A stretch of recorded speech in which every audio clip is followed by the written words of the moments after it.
Okay, hello everyone. Just double checking the stream setup here. Oh, that's not gonna work. All right, hello everyone. Maglinjosvinn here, Tipsy Raven, shooting myself to the moon in Kerbal Space Program. Starting over, the last stream didn't go so well. There was some technical difficulties. And frankly, I'm not sure I won't have any this time around either. But we'll find out as we go what's the what and how it's going to get. See, I got some viewers already. That's fantastic. Give them something to watch, right? So I'm going to start over. There was some, like I was saying, there were some complications during the last stream, both with the game and with, I believe somebody just followed me. So we're going to have to figure out those things, and hopefully this time I don't have as many catastrophes. With Kerbal Space Program, the goal is to fly missions and get science and fly bigger missions and see the universe, or at least the solar system. So to do that, one of the first steps you do is you just get a little capsule going, launch that bad boy. Because we're actually not going to launch. We're just going to grab some science and catalog it and head back in. I am running some mods right now. You're hearing Chatterer. It's kind of just a noise mod for fun. So that's cool. Anyways, let go, get Jed here, do an EVA report, get some more science, grab it up. And ta-da! Mission 1. It's not enough science to do much with, but it'll make a difference in the long run. So, Mercury is the first one, isn't it? I think Mercury was the first one. So we're gonna actually launch. And to do that, we need our command units. We need a way to come down safely. That's all we get for power. So, simple, straightforward. I like to save all the different iterations of my ships. I loosely base them on historical values. That's why it's called Mercury. Oops, I put the engine in the... Let's fix that staging right quick. So when I hit the space bar, stage 1 is going to go off, which is the engine. And then when I hit the space bar again, the parachute's going to come out, right?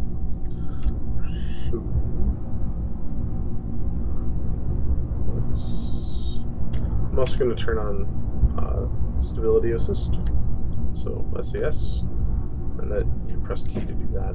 And then we're just going to go up and come on down. So the solid boosters, there's no throttle, it's just burn, burn, burn. So up she goes, and we're going to tip it out over the water a little bit. And while we're up in the air, crew report.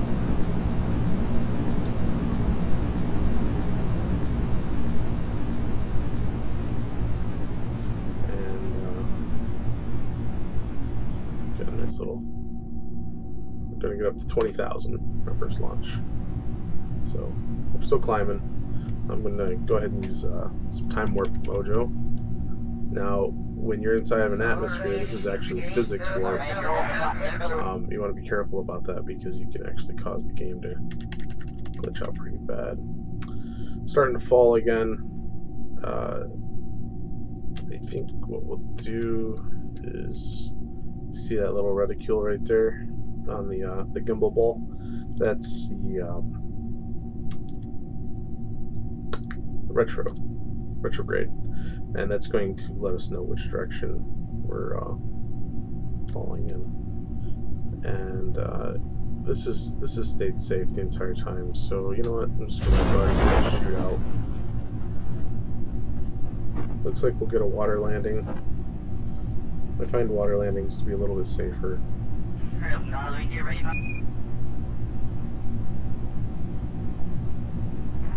No, that's not. There's not. You're not. You're not.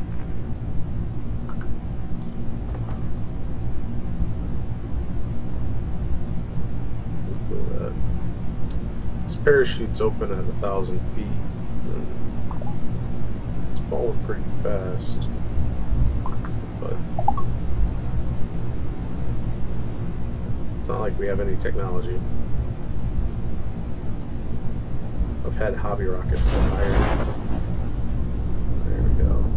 Slow it down, slow it down. Okay, and then we're down to 5 meters per second relative to the surface. Oh, 6. Probably because I didn't separate that out. And so what I like to do is I like to warp up until I'm almost there. Spend the last 5 seconds or so coming down soft. Now that we're down, we're going to try some sass off. And then I'm going to roll the rocket around a little bit. Like that. Turn sass back on.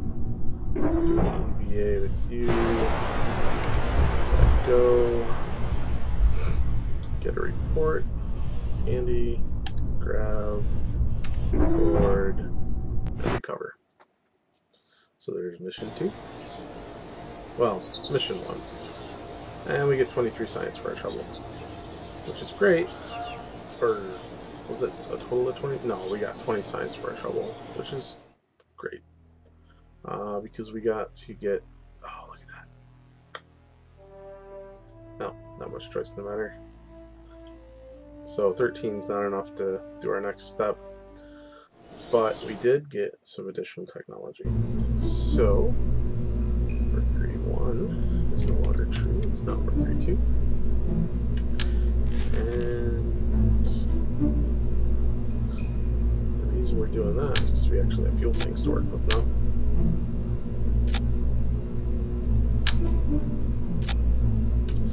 And we also have couplers.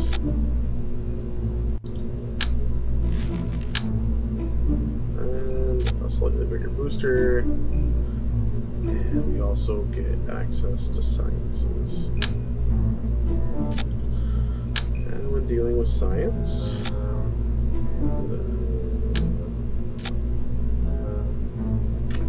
anytime we get a new science solution, we run the science on the pad, recover, and then launch for real. So when we come down, we're going to come down with these tanks and that engine. I don't find a need for that, so we're actually going to couple those off. Alright. That's there, and then that's the last stage. Okay. I remember to do the staging this time.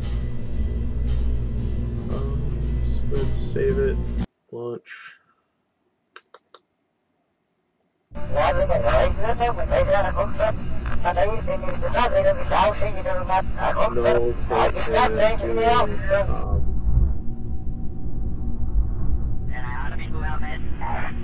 a crew report because we already did one, so this should be 0 science. But we're just going to recover. Voila.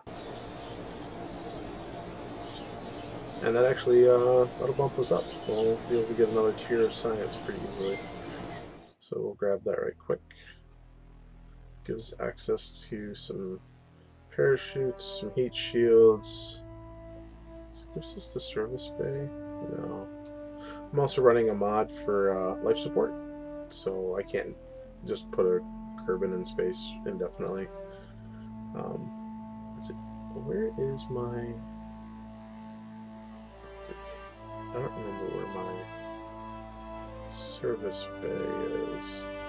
It's gotta be here. Oh, it is right there, service bay. That one's super important because the anything on the outside of the rocket burns up. So we're gonna grab that.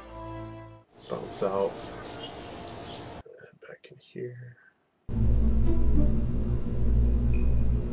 and you guessed it, we got some new science for trouble. We got barometric sensor, so we're gonna put that guy on, and we're gonna save, we're gonna launch, we're gonna run that, recover right quick. So there's biomes in Kerbin, or KSP. Each biome can have its science done. So we're doing a bunch of science in the space station right now. But if I was to land this rocket, say over here on the shore, that would be all I could do all this science again there, and out in the water I could run an entire science, land it in the water, an entire battery of science, and then out in the mountains and out in the highlands. So there's a lot of science that you can do and not even leave. Oh, the other thing I want to do right quick is grab my first two.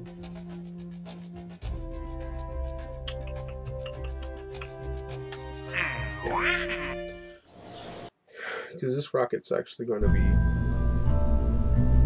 pretty able to leave the atmosphere pretty quickly. We're going to take that.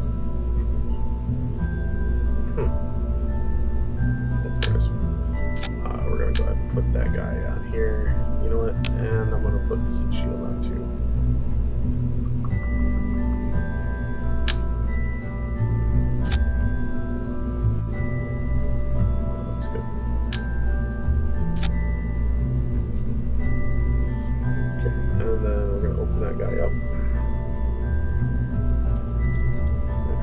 Saying you can't trust things to stay stable.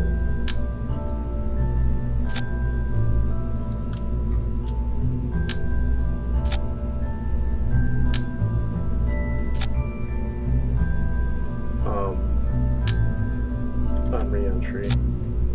Now I'm using Q and E to rotate these parts around.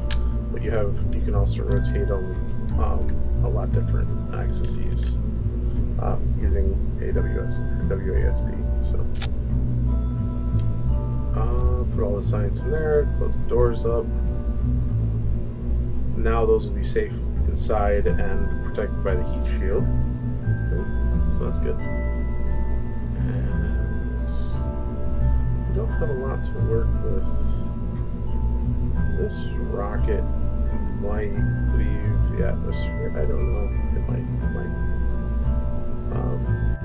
Probably just gonna be a little anal here and throw some more parachutes on it. And because I want to make sure the parachutes can go off when we need to. Yeah, this one's good. Have I actually flown a mission with this?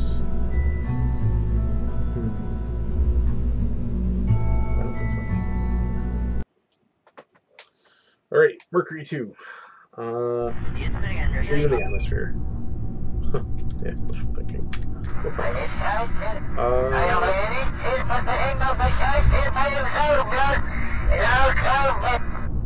Super excited about something. We'll throttle up now so I don't forget to later. Let's see what happens.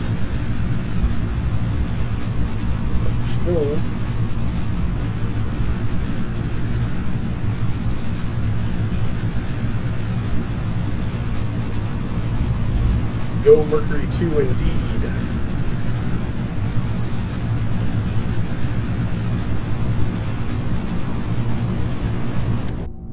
Oops.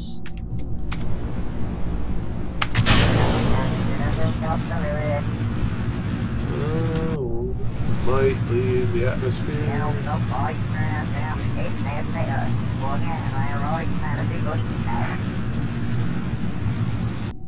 Good there. Burn the last little bit. Oh, I'm gonna go into a spin.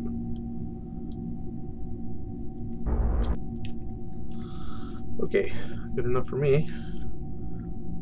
78. I'm dropping due to burning my chutes. They're not happy, but they're not burned up. I'm gonna wait until I leave. Get into space. Probably not enough air resistance to worry about this right now. I'm gonna pin these so they're ready to go. I'm gonna pin this.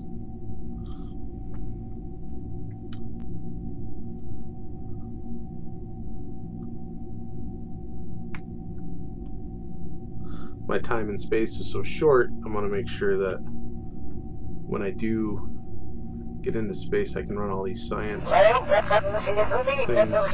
before I run out of time to do so. So with everything pinned, just hit everything.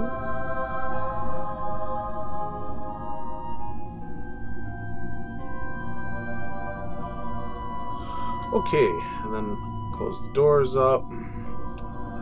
Let's get rid of the engine. Servicing purpose. Let's come around to what's probably gonna be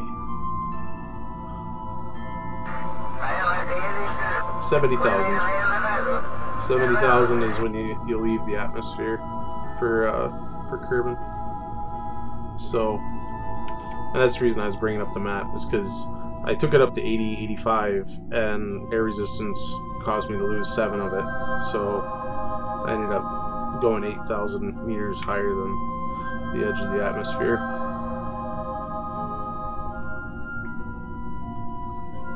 We are falling. Hopefully we don't fall right on the space station or the complex. That'd be awkward.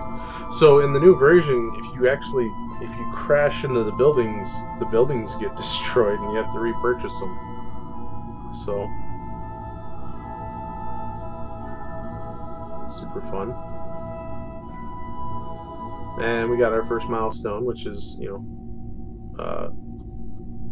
reach space. So that's super fun. And then these are contract parameters because we achieved that objective. Boy, it looks like I'm coming straight down on it. Oh, you never know until you go. We're gonna bump this over into our fall. And as we come down through the atmosphere gets thicker, right? And you can see that represented in this blue gradient bar up here. And given how fast we're falling, we'll probably get that neat fire effect as we experience friction in the air. These are letting us know, these yellows here are letting us know that it's unsafe, right? So yellow is risky and red is unsafe. So we're just going to pin that.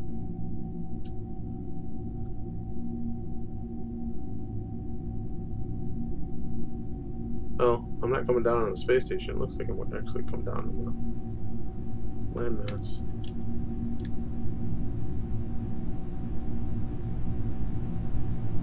There's the Mach effect. And now it says it's safe.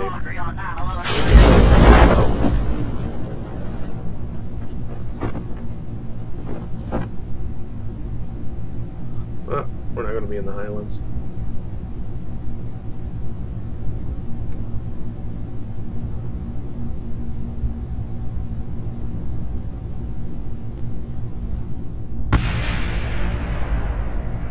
Boy, I hope that motor didn't crash into something I want. That would be awkward. Don't need to monitor those anymore.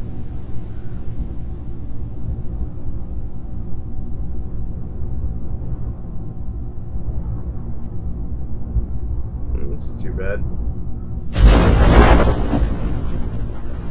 so close to the edge there. 4 meters per. It's not bad at all. We'll warp this up and come on down.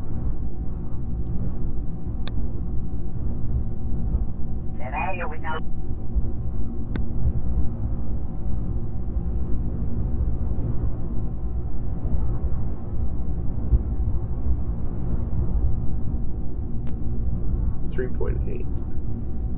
Nice and slow. I got you. 434, back to 248.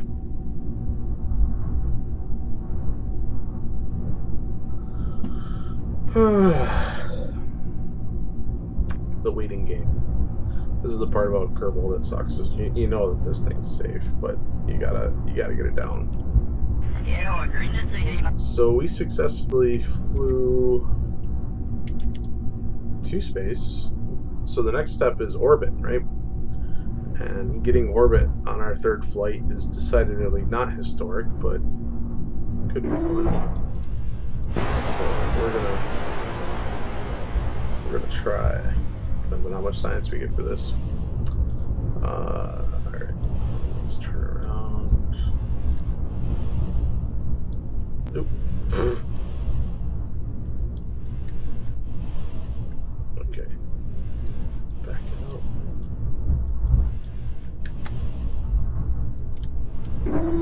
Jump back up into the module.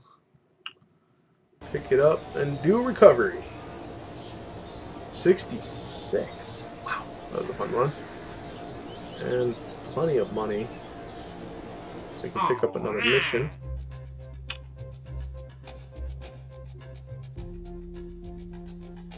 Suborbital flight, suborbital flight.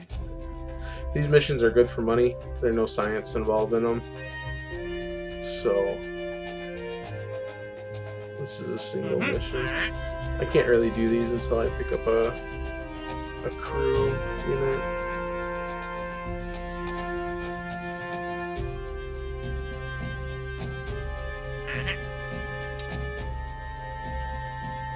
To perform the test, run tests in the option while I'm flying through Kerbin's. Oh, that's straightforward. I can do that. Gotta remember to do it, but do that. Alright. 66. Well, definitely going to pick up stability. Definitely going to pick up some science. And 28 isn't going to be enough to get into my MechJab solution. So I run a MechJab mod that allows me to run a computer that gives me a lot of great information. And then the other thing that's really worthwhile here is the basic science. Super handy. It's not until I get down into electrics I get my first solar panels. But I would get batteries here and also access to the Science Junior and storage unit.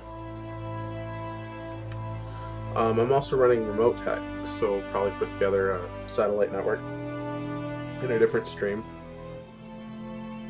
Communications network.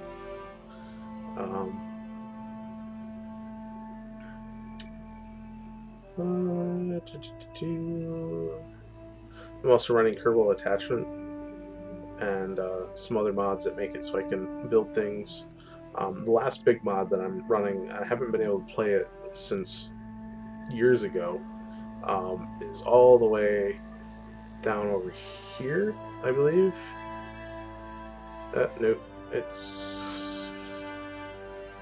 Where is she hiding? Is it you? Yep, right there. So this is Infernal Robotics. And Infernal Robotics gives you the ability to build articulated spacecrafts. So I can fold out panels and do all kinds of neat stuff. And so powered hinges, that's a telescopic piston. So, you know, there's a lot of fun things we can do with that. But it's been so long since I played it last or played with this particular module last, that I'm not 100% sure on Yeah, see, a little bit more robotics in here. Yep. So I'm really, really excited for all of that. It should be a lot of fun.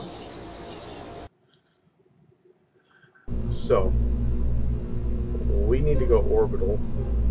We can do science. So we did science in space during suborbit flight. We can do science again with an orbital flight. I believe. Not 100% sure. Anyways, worth trying to do. So we're gonna give that a go. So we're gonna complete everything down underneath the first decoupler. And for the sake of being careful, I'm going to put drogues on. Drogues deploy sooner and are more resilient to stresses, so they'll slow the craft down to make it so I can get this chute out sooner. And that one chute should be enough to slow me down. Fuel tanks, I should have access to the next graded fuel tank, so we'll put that bad boy on. We're going to be in space, so we want to make sure we get a engine that has gimbaling effect. The gimbaling effect allows us to push the nose of the rocket around and maintain some sort of plan of attack. We're going to decouple that guy. We're going to make sure that they can stage together. And we're going to do the same thing with a couple of tanks here. Fourth one, sure, why not?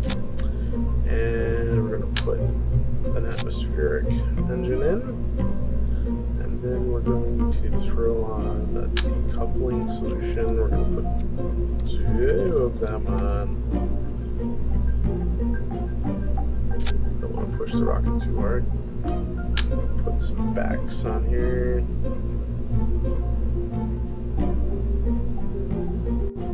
Come on, center up. Oh my god. Oh, I had it. Oh, right there. Sure, that looks promising. Air resistance is a thing, so we're gonna get some nose cones on these guys. And we're going to put some winglets on.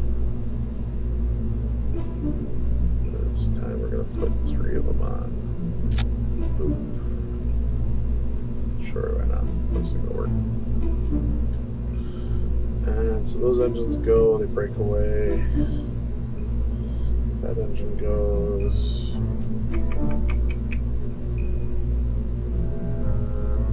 Yep. Put the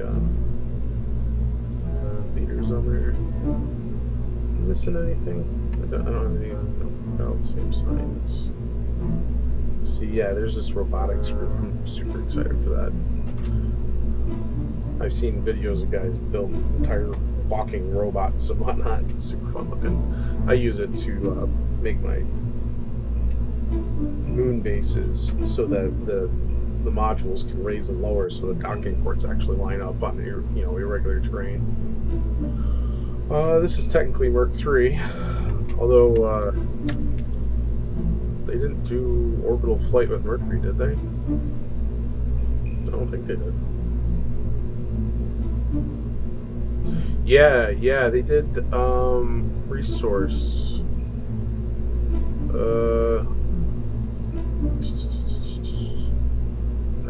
I don't see, these are add-ons. Everything down here is add-ons. They put it, it's probably hiding under utility somewhere, but yeah, okay, so Mercury was a orbital flight, but they didn't EVA Mercury, right?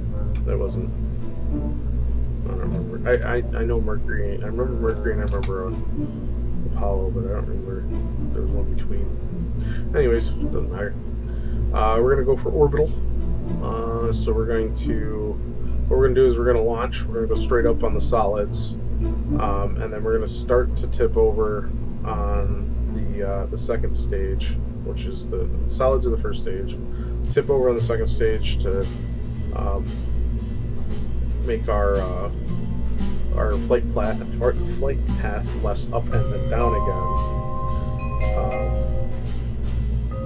I know the Russians did EVA during their Mercury-esque era, and they had trouble getting the guy back inside because his suit expanded, but I don't think they did. You have to actually, now I'm thinking about it, I bet you this won't launch. Yep, I have to upgrade. I don't know that. So we have to upgrade the launch pad because right now we have a weight limit and a size limit. So we're going to upgrade that guy. We have plenty of cash to do it. We could upgrade our tracking station because, oh wait, no, it's,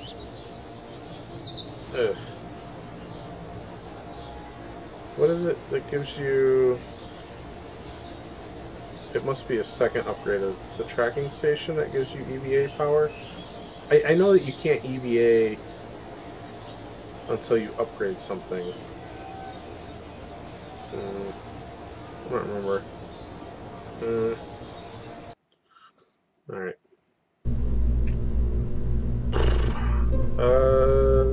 This probably won't work. Oh, and I gotta remember to test this while flying. There's gonna be a test function here somewhere. But I won't be able to test until I'm flight. So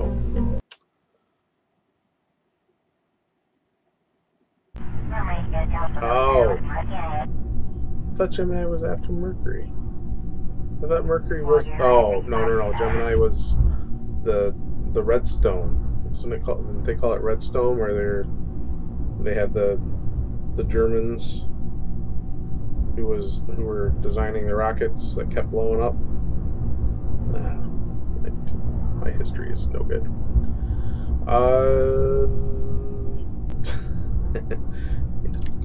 So we're going to turn on flight assist, or stability assist. We're going to fly on the boosters alone, and then we're going to do some maneuvering while we still have some atmosphere so we can use these fins. But because this doesn't gimbal, we're relying only on the reaction wheels of the control module. And then hopefully this engine is enough to get us somewhat circular in space, establish an actual orbit, and then turn us around and do a retro burn to bring us back into the atmosphere. That is the plan. And then I need to do this test. So we're gonna stick this so I don't forget. Right, untest. Okay, well, talk about it. That was easy. I'm gonna throttle up now before I forget. I'm not going up very fast. Might need to put a third booster on this.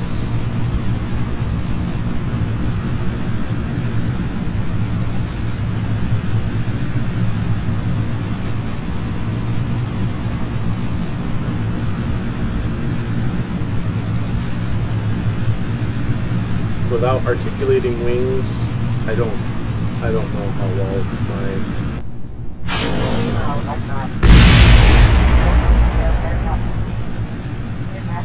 I'm gonna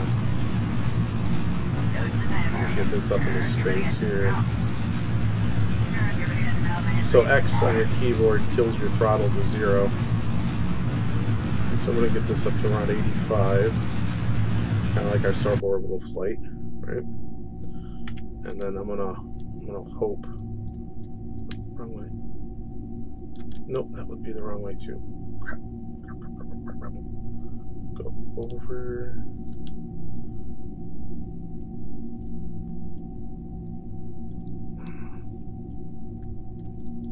Face the edge of the gimbal. Burn sideways. going to push our apoapsis up, but it's also going to start circularizing our. See how the oval is opening up here. And I'm going to actually stop this burn right around 120.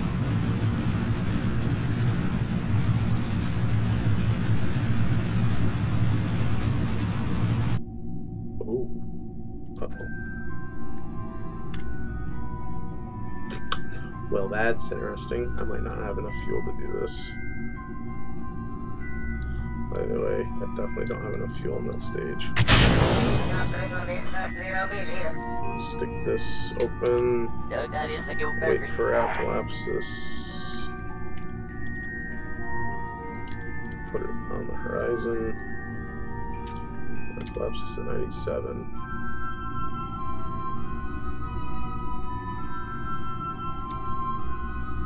So this reticule here, unlike the one that's got the little flags equidistant, this one where the flags are in this perpendicular arrangement, they that means the direction of travel.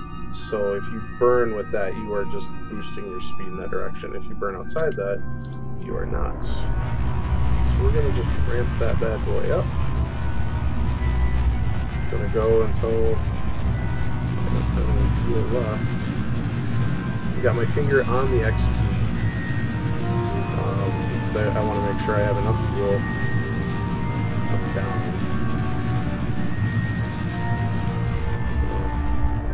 Back the throttle off with the control key. I'm gonna wait until I come up apoapsis a little bit further.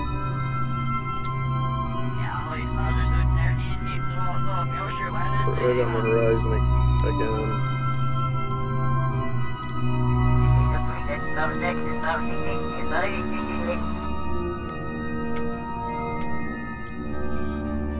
Okay.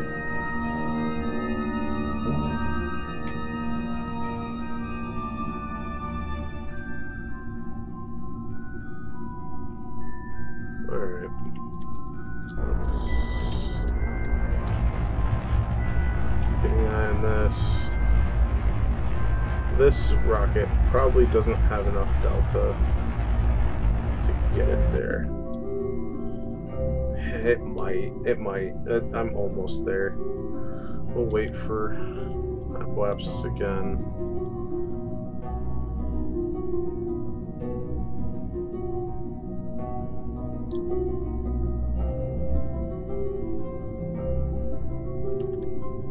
I only have a little bit left.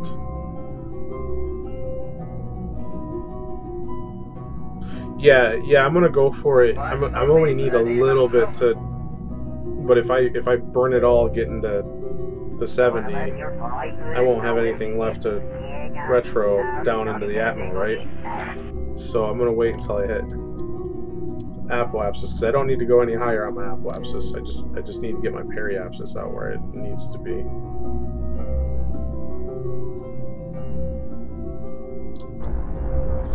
So I'm just gonna bump the throttle. So I'm barely running any fuel right now, and keeping an eye on this. There's periap. Okay, so we're at almost atmo. Or yeah, we're almost in space, truly. NASA would have aborted a long time ago. I don't want to abort. I want to get space.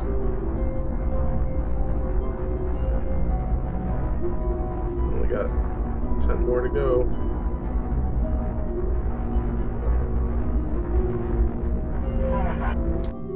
There it is.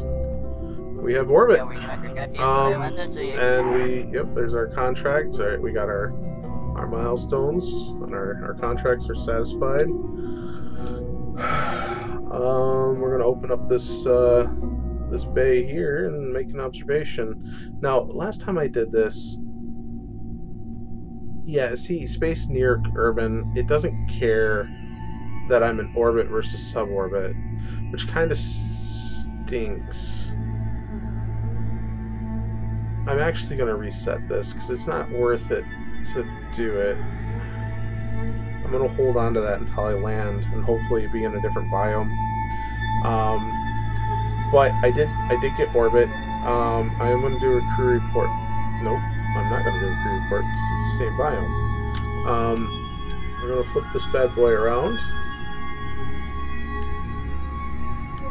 Put it on our retro. Right? We only have a little bit of fuel left, but we only need a little bit. Bring it down to around 50. Boop, just like that. Yep, just enough to get home. that is certainly not a 10% buffer. NASA would have NASA would have reported that a while ago. But that's okay. That's okay. So at 50,000, we should be in enough atmosphere to the friction of the atmosphere will slow us down, and because we're slowing down, we're retroing our delta, the apoapsis is going to come down until we're in atmosphere all the way, and we'll land somewhere on the planet. At this point, it makes no sense to do anything but to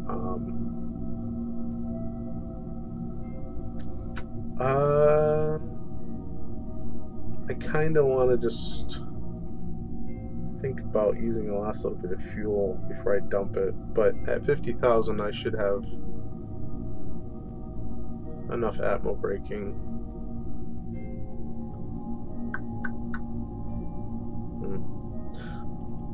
Yeah, I don't want this thing to hit me. So what I like to do to stage my extra rocket bits is I like to face away from the planet in question.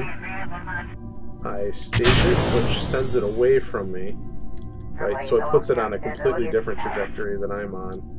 Bring this bad boy back into retro. Yeah, you're probably right. I could have. There wasn't very much in it. I wouldn't have been able to do anything but get tangled up in it. And let's just go ahead and warp it down. Now, an interesting thing will happen. Oops, wrong button. An interesting thing will happen as I'm coming down, assuming I can keep it balanced on this surface, because this weight here is not a lot of weight is the problem. Most of the weight's up here, so this thing's going to want a lawn dart. Hopefully the heat shield's heavy enough, but that weight balancing is a real thing that you have to be thinking about, definitely in the latest versions. So hopefully this thing doesn't flip around and go nose down, but well, I guess we'll find out. We should be able to use the reaction wheels even as we touch the atmosphere. So if you warp your game, it should stop warping you at re-entry. So at 70,000 here, it's gonna bing. And then we need to get this thing over into retro. We got SAS on. So stability assist should help us with the reaction wheels inside this. Keep this thing on a specific trajectory. So we always have that heat shield presenting to the direction of travel. But that can be hit or miss. And you can see here in this view, our apoapsis, the top of our orbit, is actually dropping rapidly, and we haven't even really gotten into the atmosphere at all yet. So we're just gonna go ahead and bump that back into there, and turn some lights on so you guys can see. Oh, he's.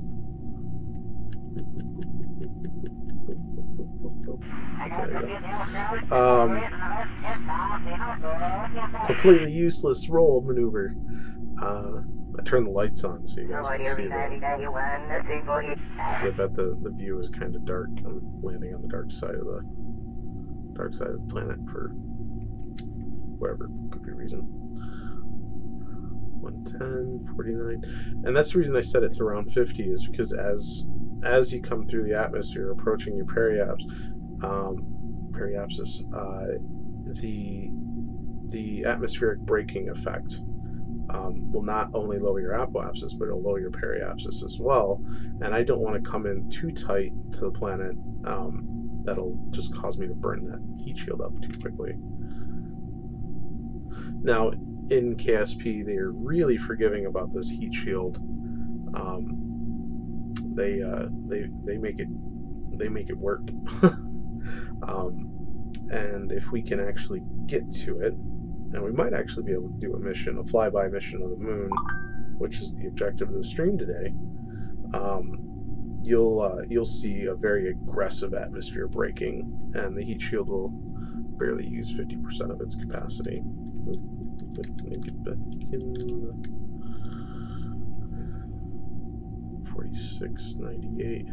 Once the apoapsis drops below 70, we know we have recapture, and there's no way it's not going to at this point. And it looks to me like I'm going to have a water landing. I'm going to land in this ocean somewhere. More than likely.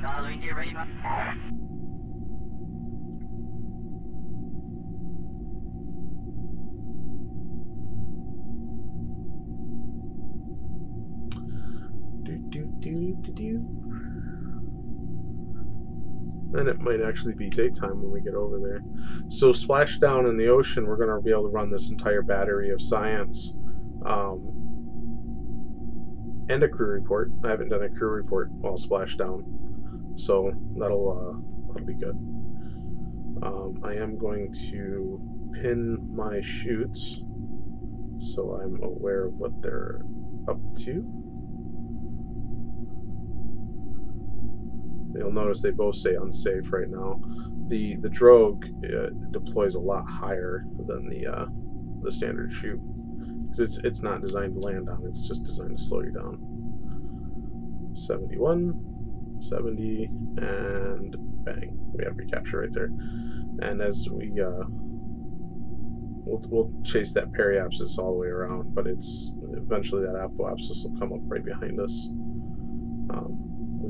We are definitely falling. We have recapture. Oh, there's our burn effect. I'm not paying attention to my direction of travel. As you come closer to the planet, the camera will move around on you a little bit, so be careful. Your cursor or your keyboard, if you're driving by keyboard, if you're driving by stick, is relevant to the gimbal, not to the camera. It's not like playing Mario or whatever, so you don't have to worry about like lining the camera up very specifically for the direction to be relevant to the keyboard press, because those keyboard presses are just going to move it around relative to this gimbal here.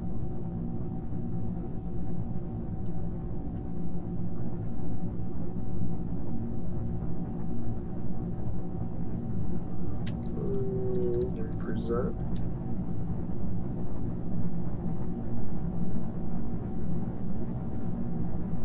This is the blackout period.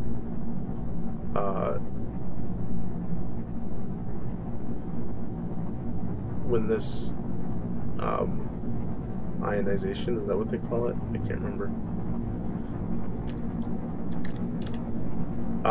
When this ionization takes place, you can't get radio communications. Not that this rocket has an antenna. I didn't put one on it because I always intended to recover the pilot. The pilot, right now, actually, it's ironic that you hear this radio chatter because there's no antenna on this rocket. And with remote tech, antennas and, you know, radio dishes and everything are very relevant, extremely relevant to communications.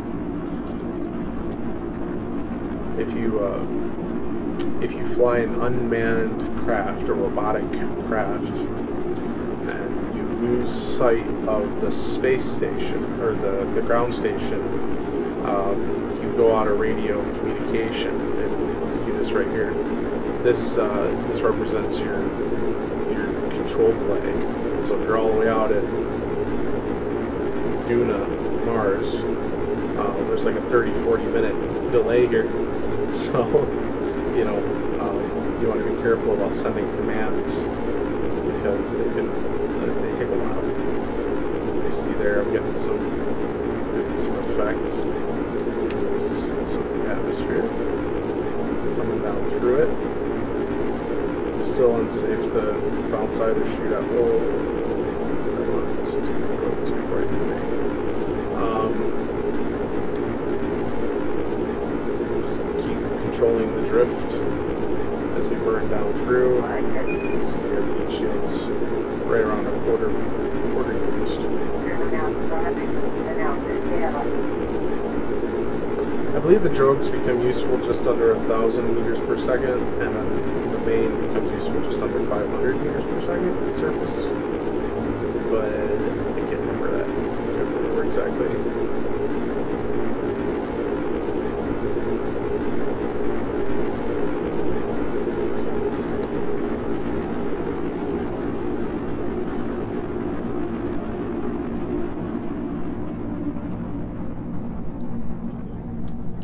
Go.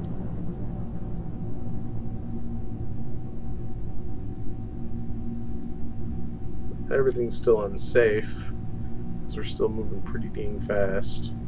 So these are safe and this is unsafe. So we can drone. We can turn SAS off because the drogues are she's gonna pull against the drogues now. So our drogues are out, and now our main is safe, right? It just protects your parachute so you don't rip it off and lose some mission that you were flying. And you'll notice as we bounce on those parachutes, we'll stay inside that facing backwards through our travel, I guess. I don't know what the name of this reticule is actually. So those chutes are out. This chute's safe to deploy. So we're just going to go ahead and deploy it. So we have a full set of chutes out. Everything looks good. We've already done an EVA and water report, so not much point in having the guy get out. So we're not going to do that. Just going to wait to come down to the surface here. It's been about an hour, and we've run 3 missions. We've run an atmospheric flight. We ran a suborbital flight, so we didn't have enough velocity to go around the planet and you have a stable orbit. And then we did a stable orbit flight. This particular mission, hopefully, is enough to get the science we need to have MechJeb. And with MechJeb, we can build a rocket that has enough delta to get to the moon as a flyby. And the goal here is to run 4 missions and have that last mission being the flyby of the month. So everybody's happy. Green lights on our drogues because our drogues deployed at 2,500. Our main's about to go off. There it goes. And now we have a green light on that. So full deployment on the chutes. And as long as we're around 5 meters per second surface, it should set down just fine.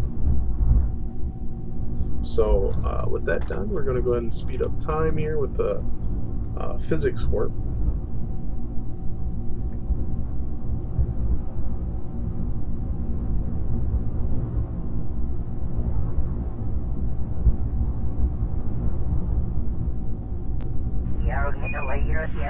Get around 100 since we're in the water. This shows sea level. It doesn't show if you're in the mountains. You got to be careful when you look at this, because you'd be looking at that and going, well, I still got 1,000, and bang, And we have splashdown. Sploosh. Alright, we're gonna open those doors and absorb us some goo. That's better than what we were going to do. Log temperature, or log pressure, log temperature, take a crew report, and recover. Alright, what do we got to work with? 75.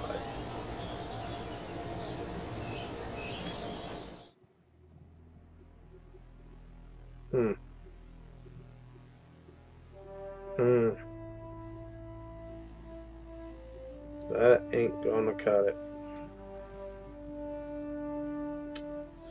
Probably gonna have to run 5 missions to get this taken care of.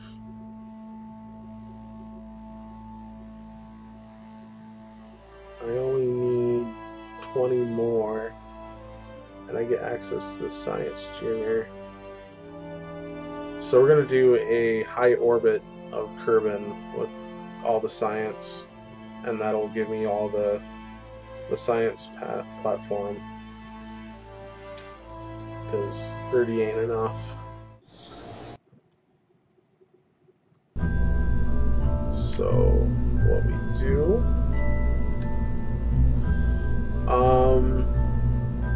this likely will not visit the moon, so we're not going to go Apollo yet.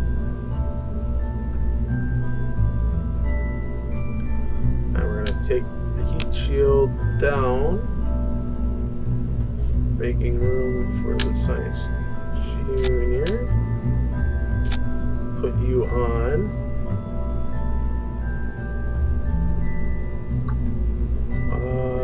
Save and launch. We're going to do the Science Junior on the pad, which is going to be a couple points. Oh, that thing's wibbly wobbly. Almost halfway there. And recover.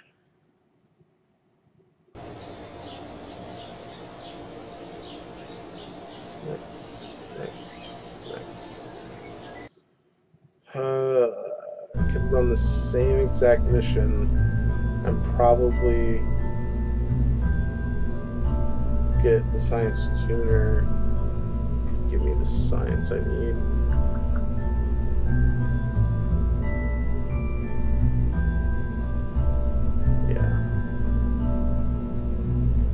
Yeah, that's what we're gonna do. Actually, I made the observation that the 2 boosters didn't really push me all that hard. So we'll grab those bad boys off there and put 3 on. Try to center them on its fins. Yeah, looks good. So bang, bang, bang, bang, bang, bang, bang, bang, bang, bang, and bang. There's all my staging fixed. Okay, Merc 4, and then we'll do Apollo 1, and then it'll be the stream today. So launch. Oh, 30 parts. Love it. Okay, so we gotta upgrade the vehicle science or vehicle assembly building, which is gonna use a lot of our money. We're gonna need that to go to the moon, anyways. So that's fine. And you know what? I'm gonna.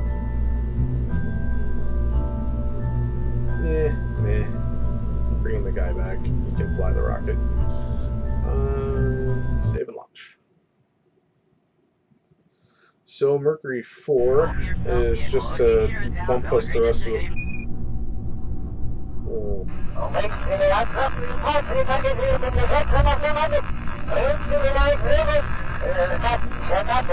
She's very unstable on the pad. Oh, look at that. We get additional... We can actually tell the rocket to aim at the prograde or retrograde targets for us. Interesting. So this stability assist just holds your relative,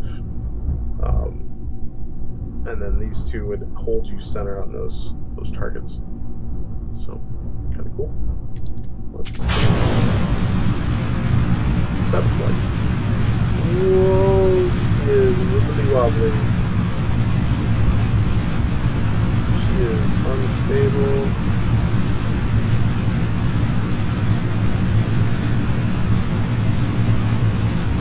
She is very unstable. I don't know why she is so unstable.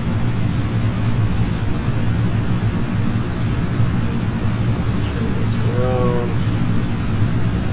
Guess we're gonna do a backwards orbit. That's where she wants to go.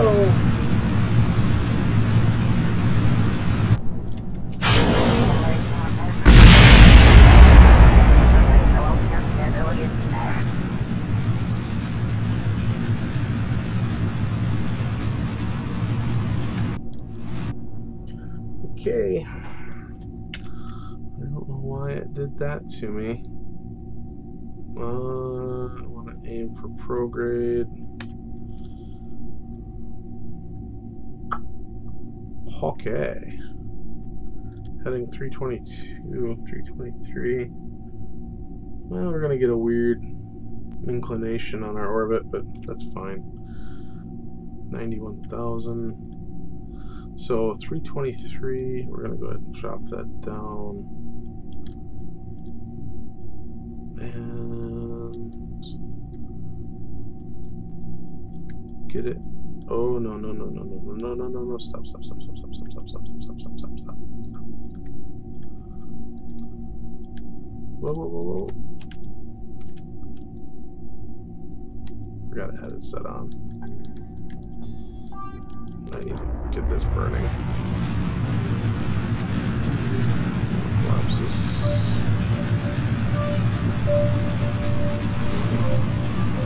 Near the polar orbit.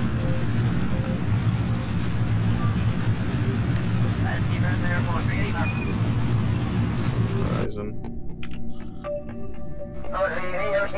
95.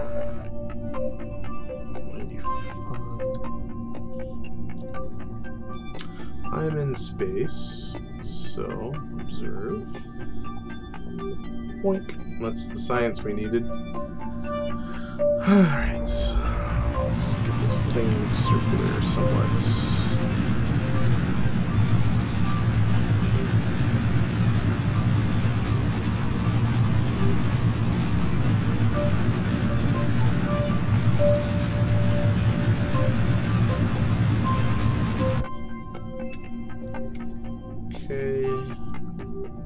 Rid of that. Why circularize? Hit up another biome. I don't want to come down too tight, Kent. If I come down too tight, I'm gonna burn up my rocket, I think. So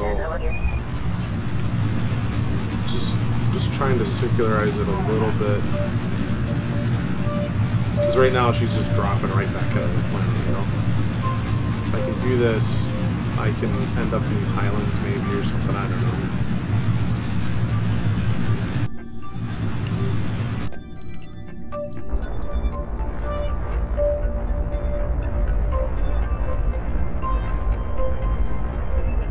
Put that all the way on the far side there.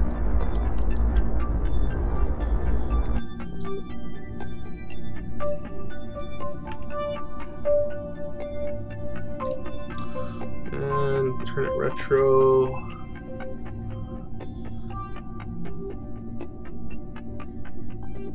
That'll land me in these highlands. I'm almost polar. It's such a wibbly wobbly rocket that I technically don't need more science to get to Mekjeb, and Mekjeb's what I need to make a successful flight past the moon. Well, somewhat successful flight past the moon. I have a neat trick to that, which is the punchline of this particular stream.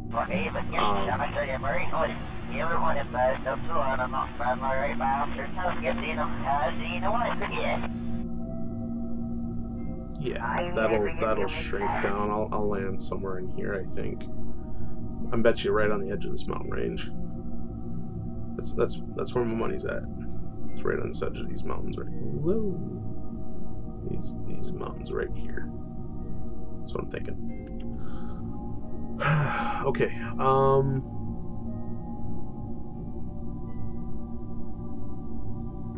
This is not SpaceX, so I'm not too worried about doing a controlled burn on my way down. So I'm gonna stand the rocket up. Rink. Wow, she's bottom heavy.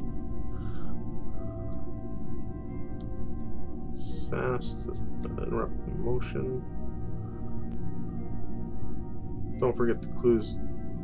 Oh, I didn't know you could actually close the doors and keep the data. Thank you. And we're just gonna get rid of this stage here, turn our retro again. Now what's particularly nice about this is built into KSP now, and this will prevent that drifting thing I had on that last flight. So at this point, flight is relatively automated, with the exception of don't do that, damn. Making sure these chutes go off correctly.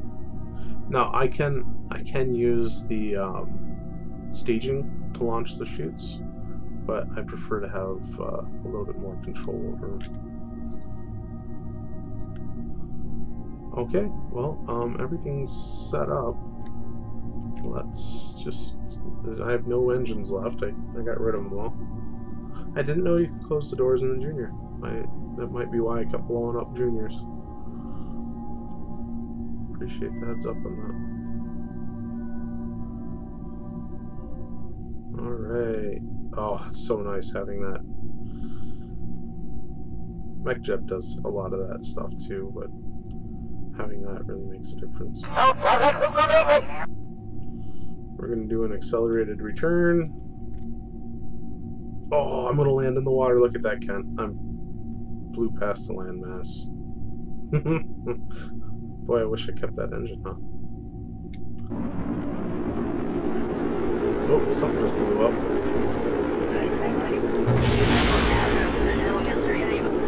Ah, even with the heat shield.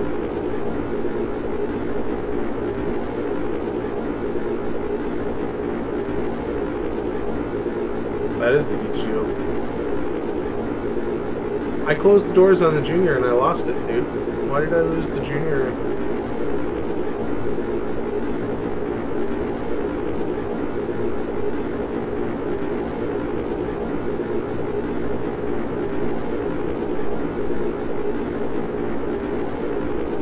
Didn't have the heat shield in the right spot. Of course I had the heat shield in the right spot. Where else would it go? Doesn't matter. It's a bad flight.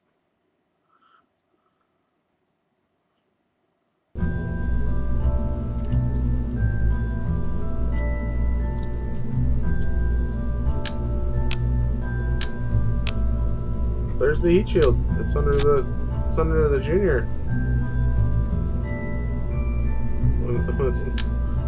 Nowhere else for it to go. I mean, I could do.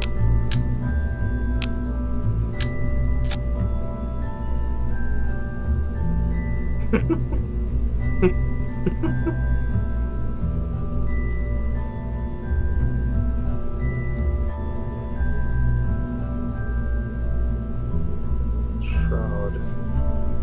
Oh, that's that. She came in too tight, Ken. It came in too tight and she burned up on re-entry. That's why I was trying to circularize it.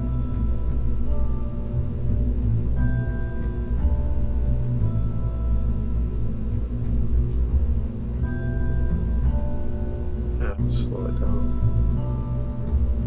Well, I mean, I can keep the engines and slow it down with the engine.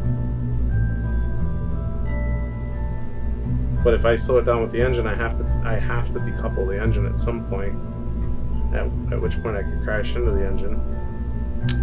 All right, we'll try it your way. The only problem I have is these goofy bastards are vibrating around like madmen. I don't know why.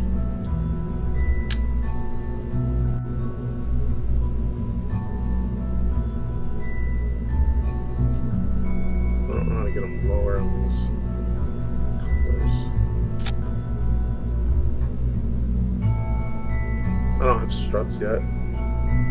I don't have them yet. They're under structural. I haven't unlocked them.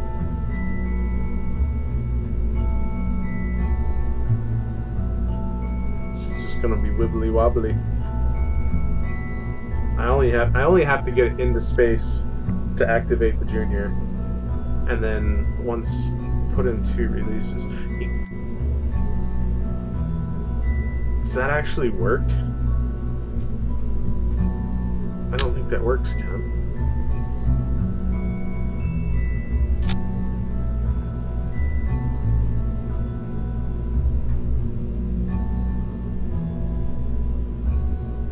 Alright, well, we'll try it, dude.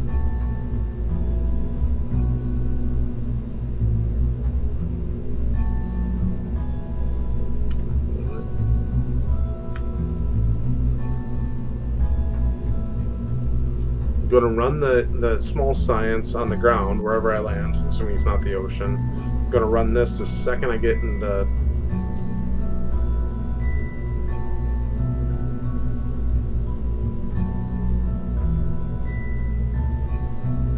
Yeah, I guess I could, because the new control structure.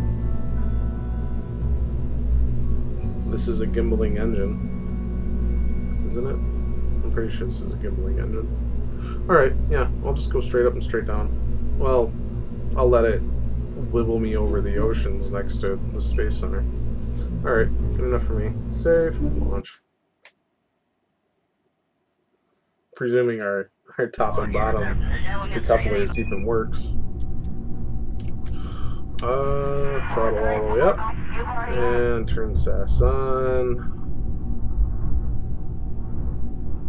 Put the decouplers where they belong.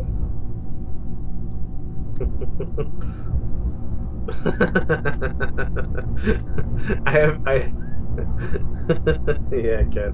I always look at the staging, at least the first couple of stages, because so many times I've blown the rocket apart, and not exploded the rocket, just blown it apart by accident. Okay, straight up, SAS is on, everything's good to go. Burn. It's definitely a lot more stable. A lot more stable. I didn't notice the flag. I bet you. Yeah, I didn't know you could actually do multiple decouplers like that. I only thought you could put ones on and singles on. Interesting.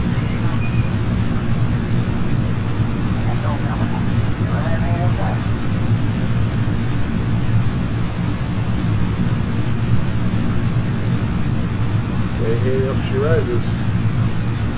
Man, she's going too. Look at that. She's burning. Don't know what that was. Rocket's fine.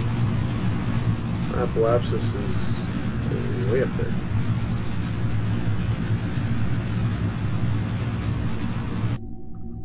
Okay, well, I could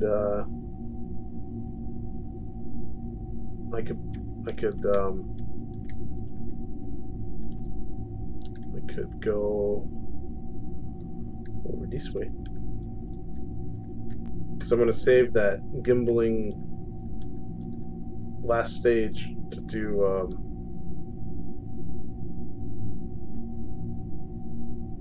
there we go.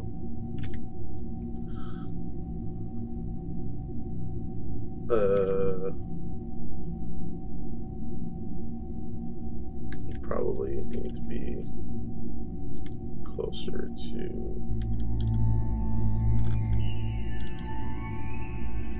There we go. There we go. Sure, why not?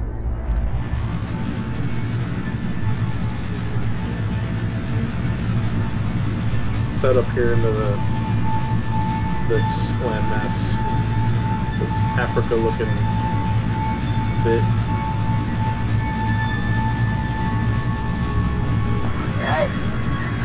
And I have my explosive.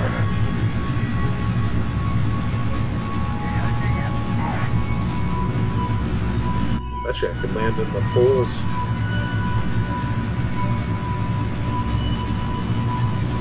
Wouldn't take much.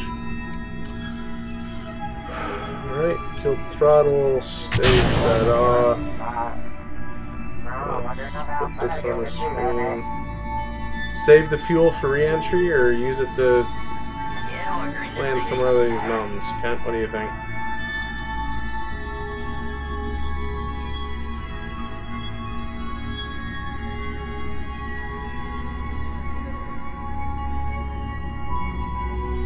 Guessing I should keep it for re-entry. Go for the mountains. Alright.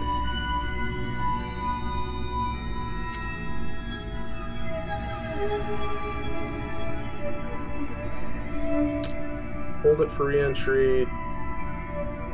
Do the science.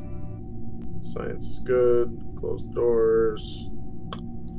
Okay, doors are closed.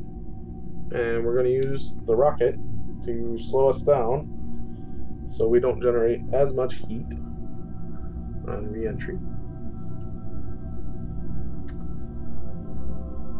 Yeah. Alright, well, I'm gonna... It's those mountains right there, I think, right? That's gonna ride it. And apoapsis.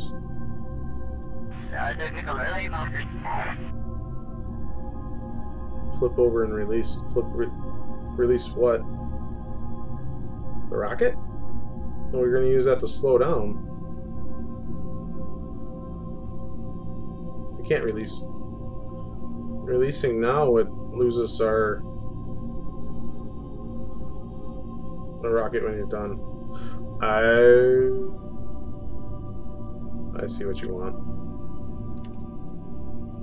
Yeah, I don't want to smash into it.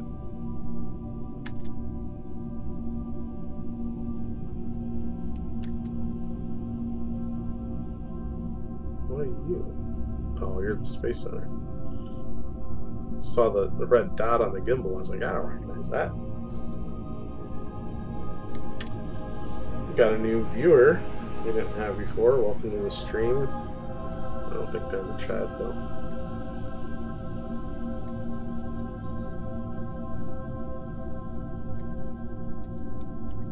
And this is just to get mech job, because with mech job, make sure I have at least 5-ish thousand delta V, which is enough to get to the moon.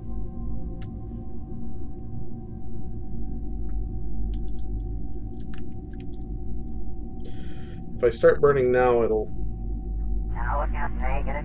I'll land short of those mountains. Which actually, you know what? I don't think that's necessarily a bad thing. Probably wait until I'm in atmosphere, though.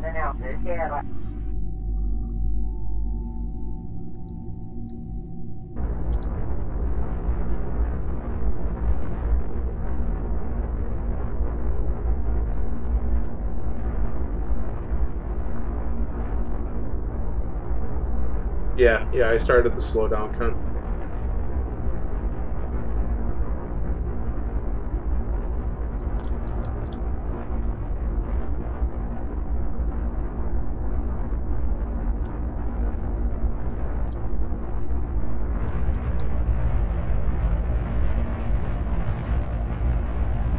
What do you think? 600 meters per second? Switch this.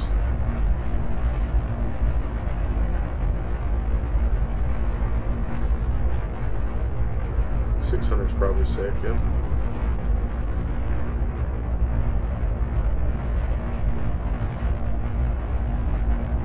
I'm not going to have enough room, dude.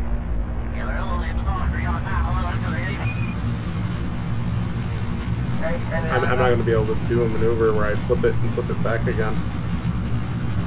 I don't have enough altitude.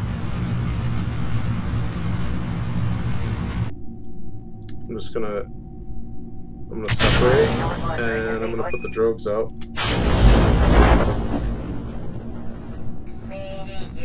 Yeah, so with the chutes, it's gonna keep falling, but the chutes will put me on a tighter, a more vertical trajectory while it continues on its tangent. Yeah. And then the main chute is safe to deploy, so we'll just get that guy out. Yep. No need for a heat shield. Not in that run. I could jettison it, but I'm probably going to travel slow enough that I could keep it and not lose the money.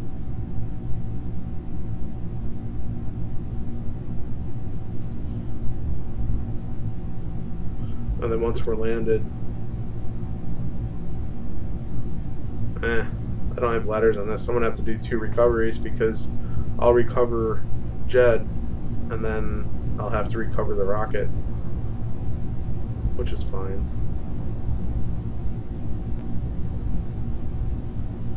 I don't normally do powered re-entries like that. It's not usually my MO.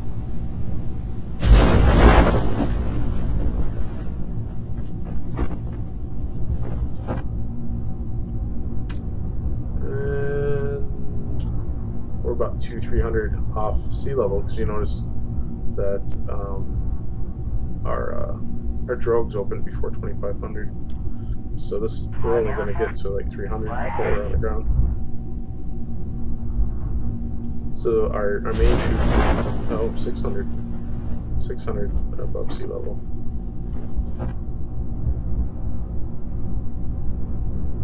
Still falling pretty quickly. Falling very quickly.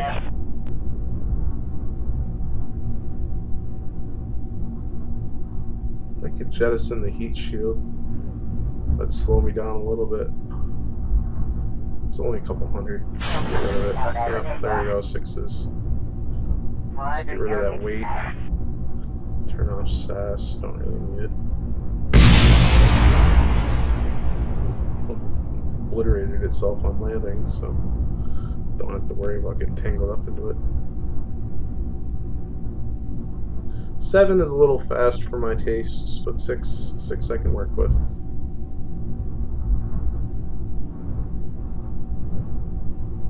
Six I'm comfortable. I don't think it'll crush this.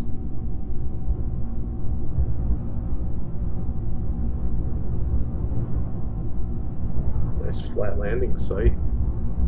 Didn't quite make it to the mountains.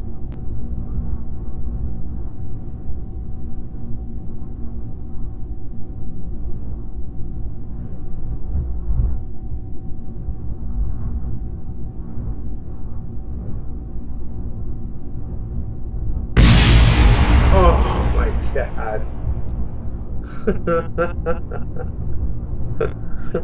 Hopefully there's enough science in here to get the rest of the way to my objective.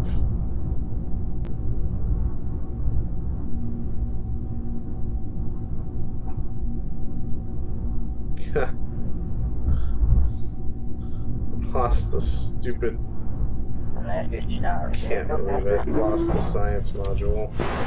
I don't know, it must have got crushed by the impact.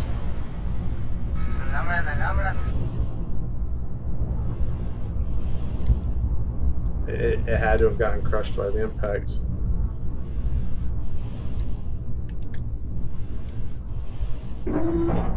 I think I got enough science to get my mech.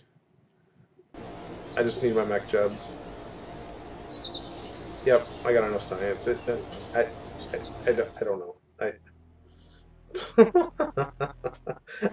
don't know. How the hell would I know? Alright, open this bad boy up.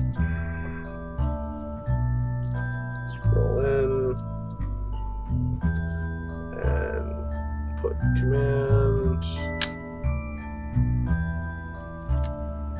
Put the mech jet right there. And we have batteries. Because we're going to go to the moon.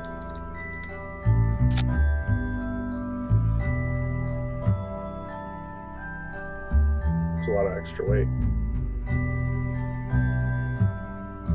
Sorry, I'm putting more parachutes on this thing anyways. Move the drogues up.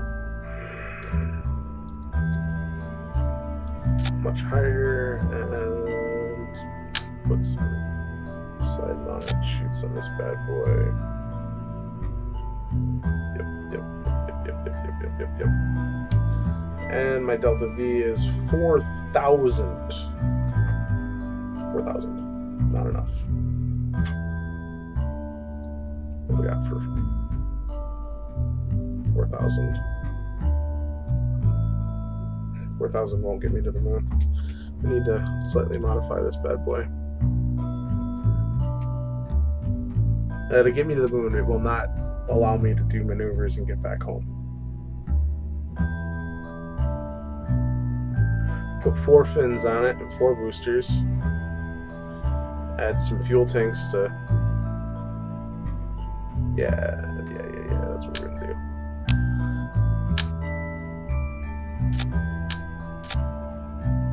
It's 41 or 44.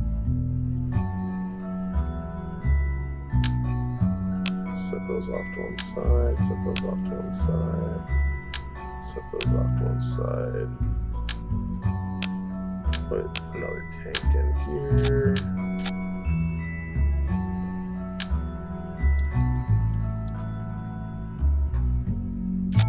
Get serious. 48.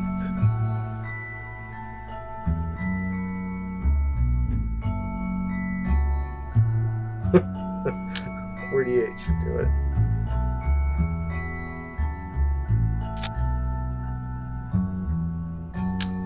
And we'll put these guys on here. 47 change.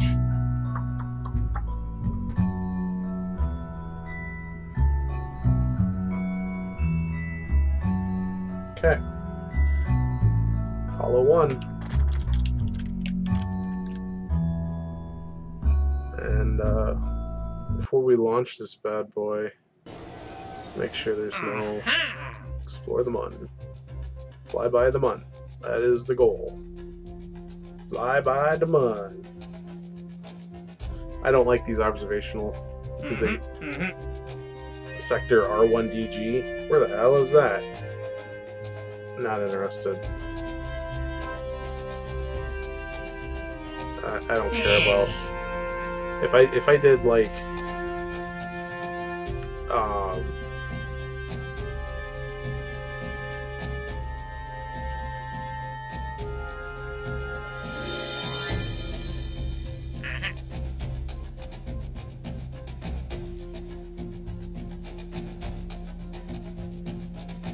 I hate the fact that there's a speed element here. Getting each of these pieces in place for 1,100 or 11,000 just makes no sense. All right.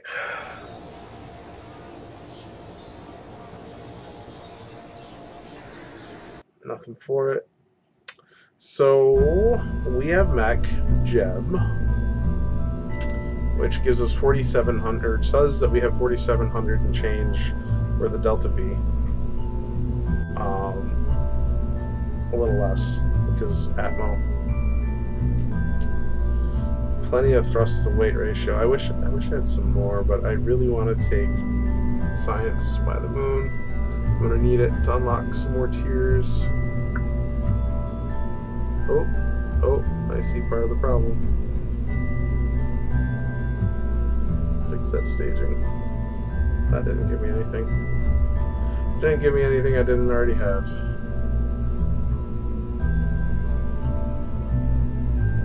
Yeah, without more tech, I don't know how I could make this thing more efficient.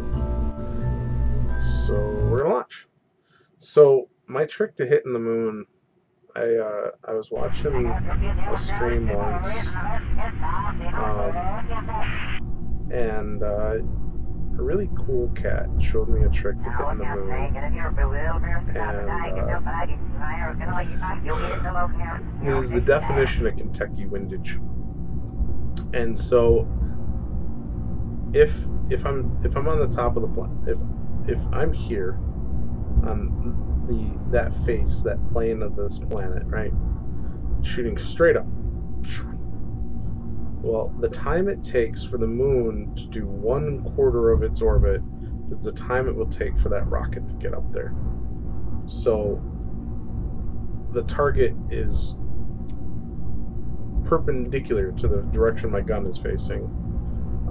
But by the time everything lines up, by the time the bullet gets there, it'll hit the target because the target's moving.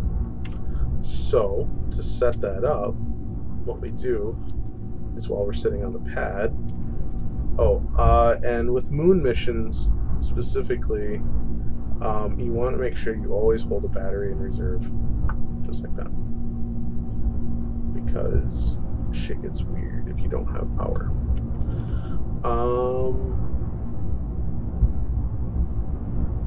And then surface, I like to just go straight up. Okay. Yeah. So we're gonna just warp some time here and wait for our launch window.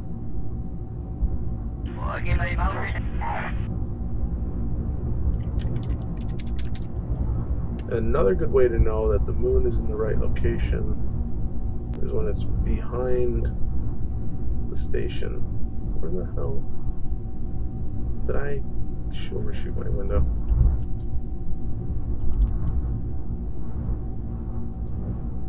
I overshot my window. It's too far behind me.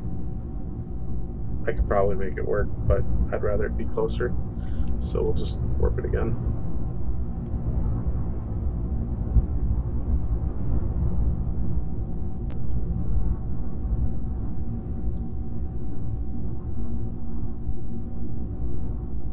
Kind of like the idea of a Hohmann transfer, but I'm not already in orbit.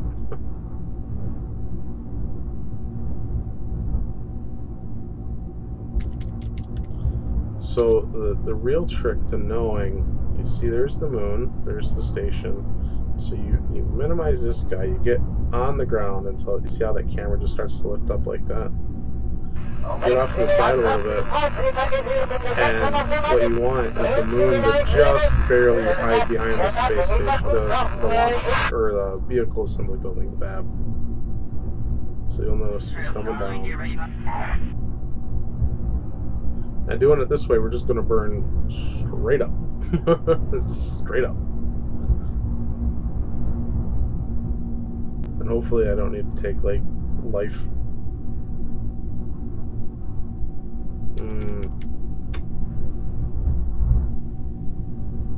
Nope.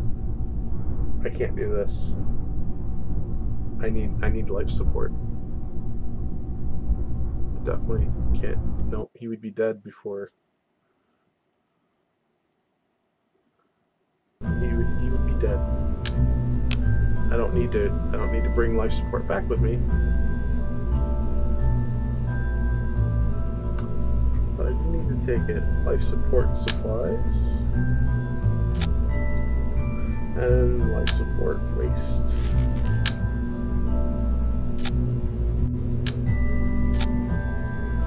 And it loses us in Delta. Nothing for it.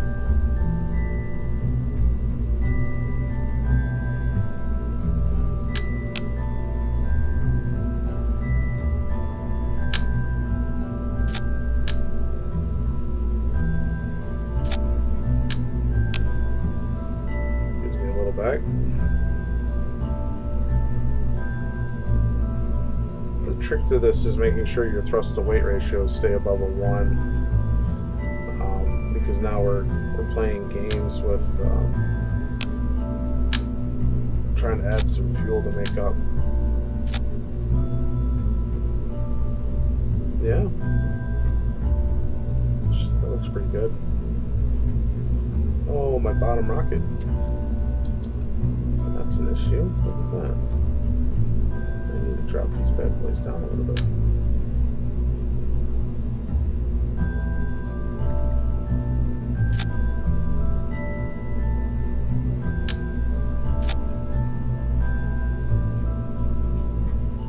Okay.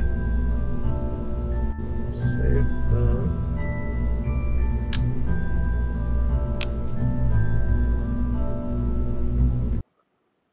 Okay, let's try to hit the moon.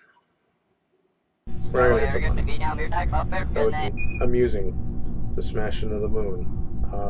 but that's not what we're trying to do here. Actually, you know what? I'm going to kill the power here because that's 300 battery right there alone. I'll mess with that power when I'm in space. Okay,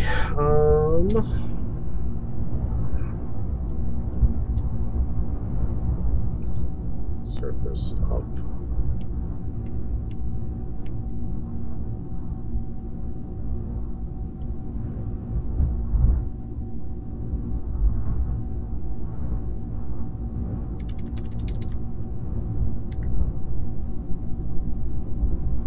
There's the moon right there. So we'll just tuck that behind the bab. 2 hours of gameplay gets us to the moon, I think, because it's an hour and 40 minutes into the stream, and I'm guessing we're gonna get a flyby. We'll enter the sphere of influence. See that just barely behind the bab there. Now when we look at the map, we put that on the top. The moon's, you know, almost 90 degrees off. Good enough for me. Let's just make sure surface up. So MechJeb is going to control our rocket, so we don't need to use SAS because it's, you know, whatever. We're going to throttle up now so we don't forget later, and we're going to go.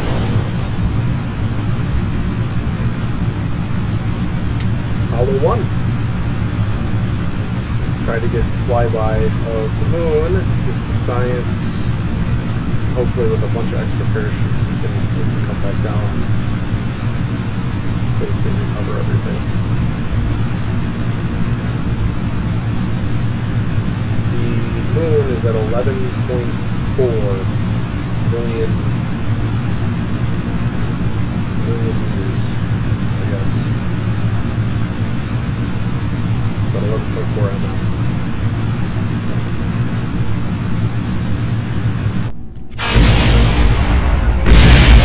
That was just, they really get froggy when you eject them when they have that extra coupler on the top of it. But I mean, the rocket's still here. It just exploded around it.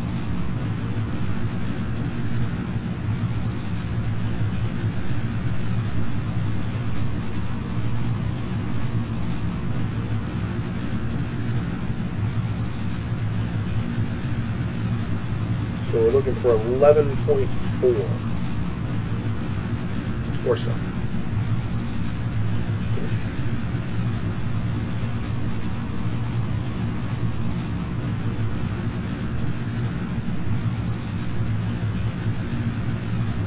If we come up below it, we get a gravity assist, and our orbital path becomes huge. If we come up above it, we get a gravity assist back down to the planet, I think.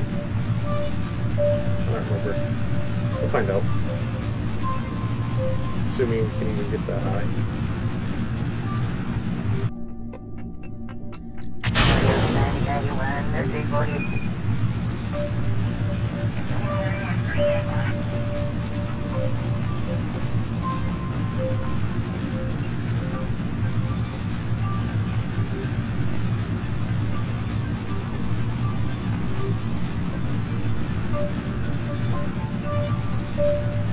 Try. We're gonna try. I gotta save at least 10-ish. I have to save some of it. I don't think this rocket's got enough delta V to do this mission. It probably doesn't. We'll just we'll do a high orbit. Get some more science, get a couple pieces of tech. Specifically, next generation engines, I think, will make the difference. Yeah, we're just going to warp to Apoapsis and do what we can.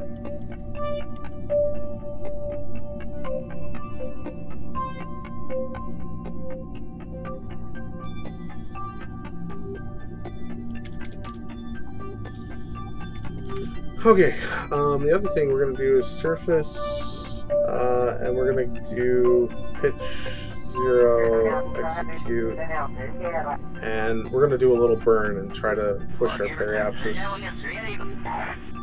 up a little bit, and that way we're not crashing back straight down.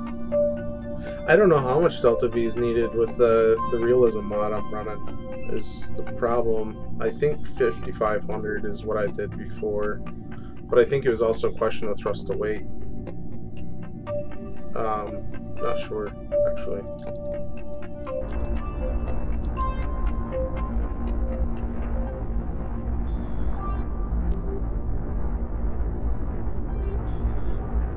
Right now I just want to try to bring that periapsis up out of the planet, get it around 50. 50 is my magic number, and do an aero brake. But I only have a little bit of juice. She might burn up on the entry at this point. Done. We'll find out.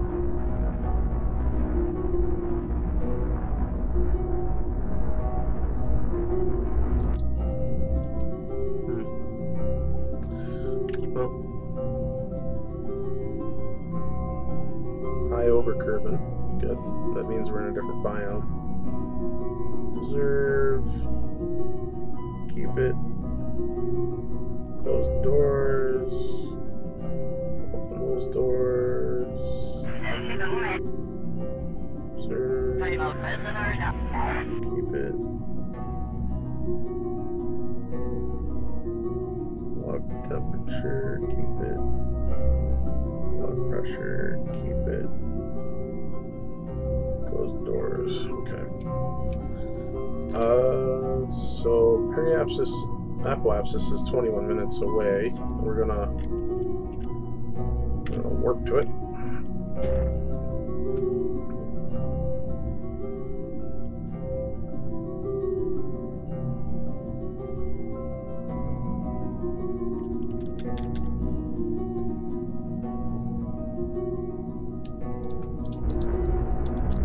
Use some more engine here. Because right now, this is a death sentence recovery situation right now. If I can get it up to 50 with the last little bit of engine, I might be able to pull this off. But I don't know. Maybe I'm gonna. I don't know, man. There's so little fuel left in this thing.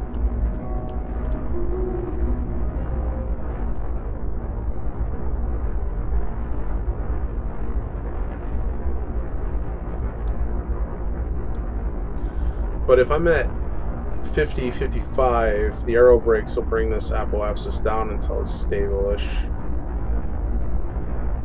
Probably do 55 if I can. I mean, I guess I'll do whatever I can with the fuel I got, right?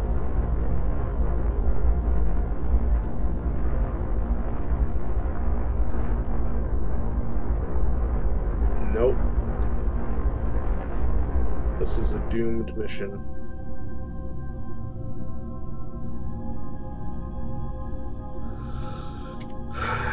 She is not going to survive this.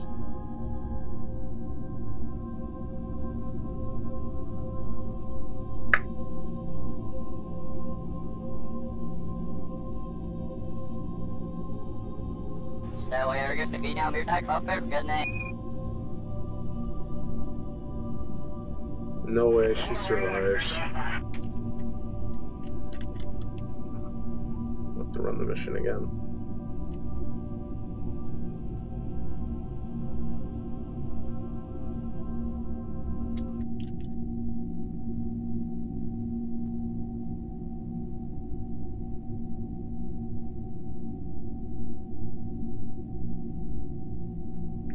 I'm going way too fast.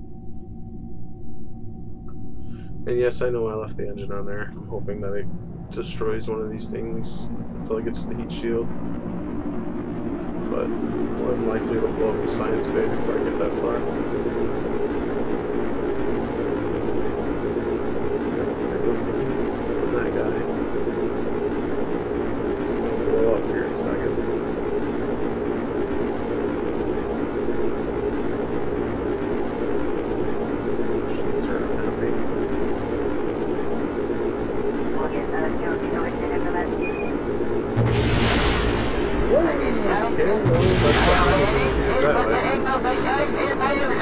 I like Chatterer starts going nuts. Everybody's freaking out.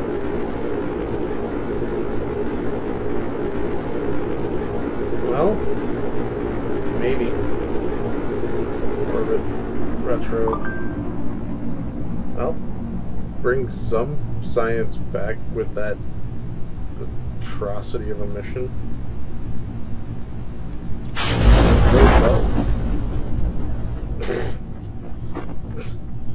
Successful failure right there. I guess we called it correctly. It was Apollo 1, not Apollo 1-3, right? Man, I wanted that to work.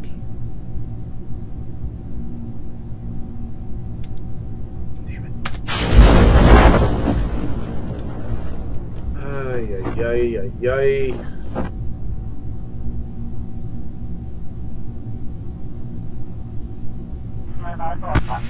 I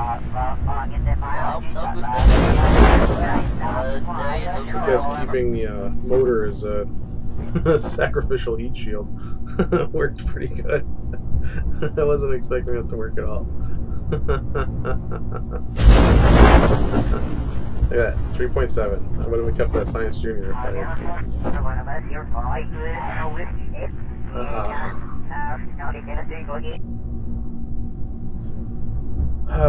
More Delta V. I need like 5,500. Definitely gonna need 5,500.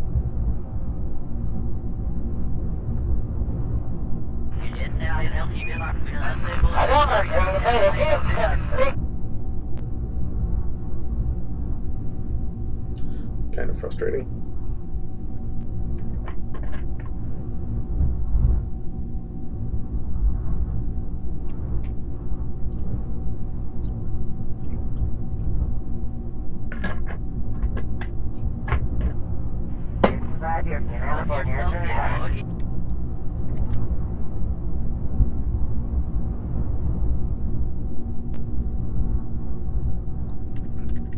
Definitely would have had a safe landing, even with the Junior. 3.5 meters per second.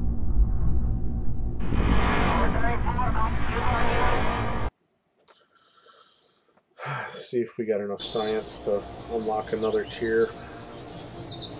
Yes, we did. What are we going to get? Probably some sort of... Yeah. Yep.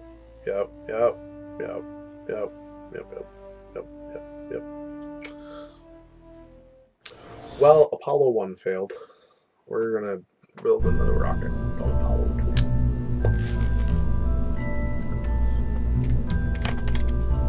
2. Okay.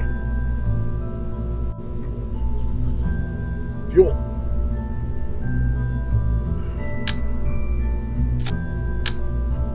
And we're probably going to go with the 3-stage arrangement. There's our interior.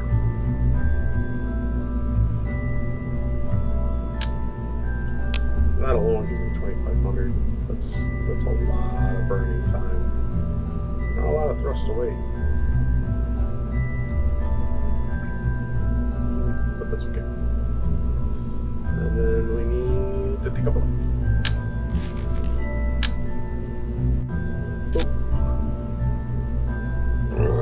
Excuse me.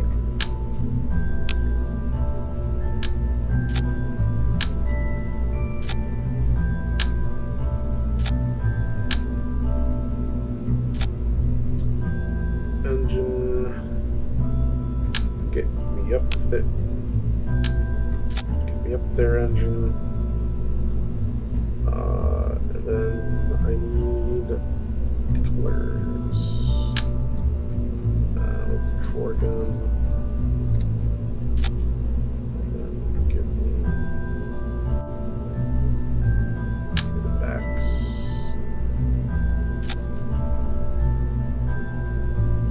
58. That might do it. That might do it.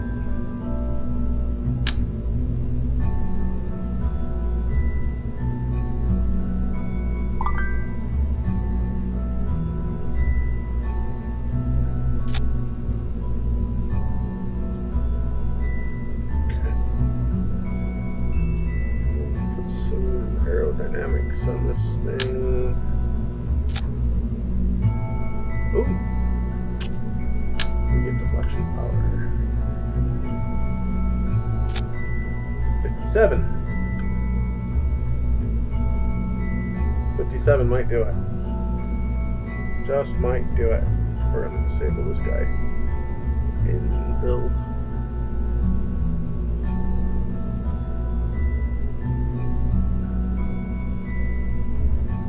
Wish this thruster weight was higher, because then I know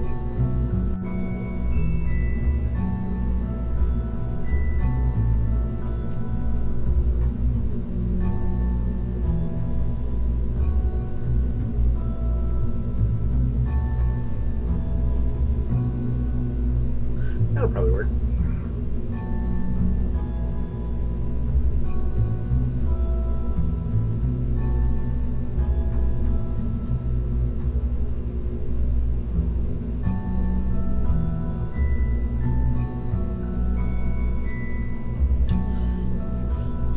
I think it'll work. I think it'll work. I think it'll work. I think it'll work. I believe it can. I believe it can. I believe it can.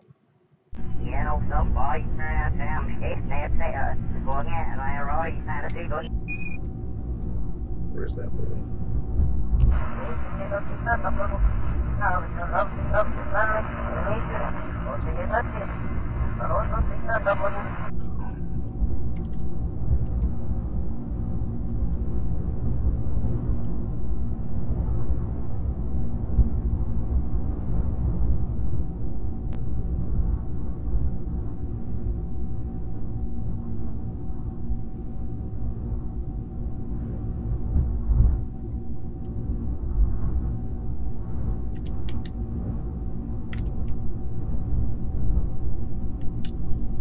Okay, let's try this one more time.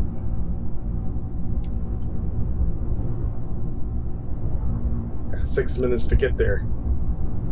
Otherwise, my 2-hour stream is going to be a little bit overrun.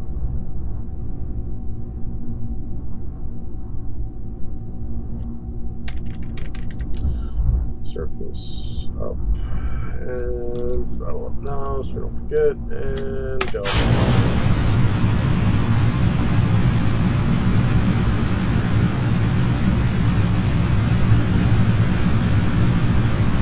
Made it back just in time. We're gonna make this flight happen this time, assuming we don't get some weird explosion. It's a W's with that double coupler thing. Really close to those things. We'll find out.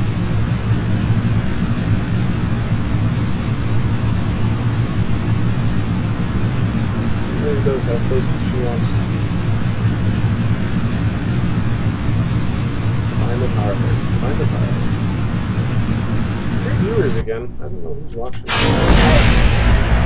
like everything exploded underneath me. Again, we don't really need to watch the map or the astrophysics map thing. So I just, as soon as my apoapsis is around 9 million meters, I start dialing it in pretty tight.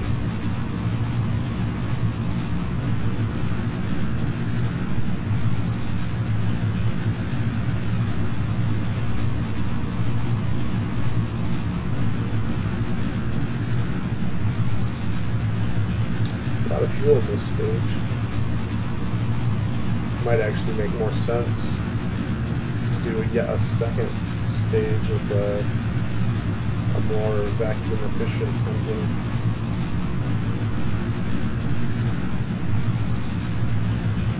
I mean, they're so close. I don't know, it probably doesn't really matter.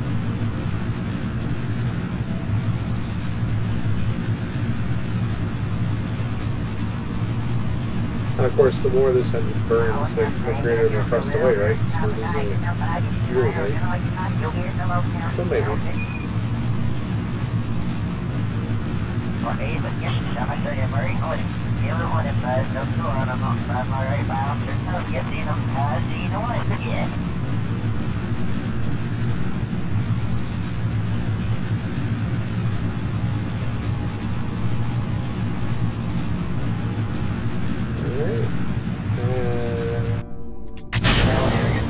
Making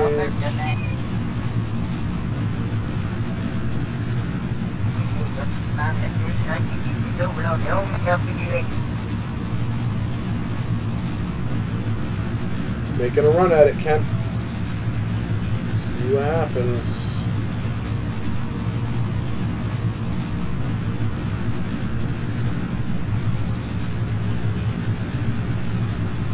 $2,500 Delta V. Push up there and navigate around a little bit and bring it home.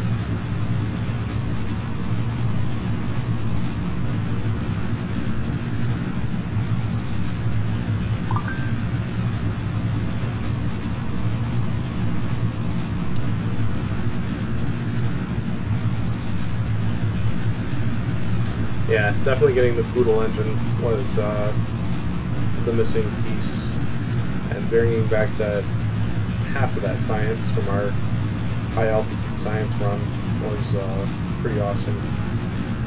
Definitely made a difference.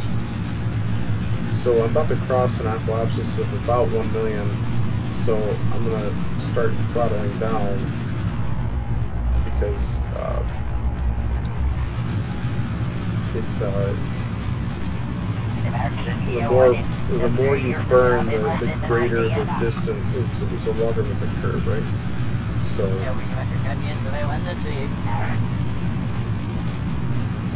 I usually save about 1,400 to get home from the surface of the moon. So coming up on that number pretty quickly.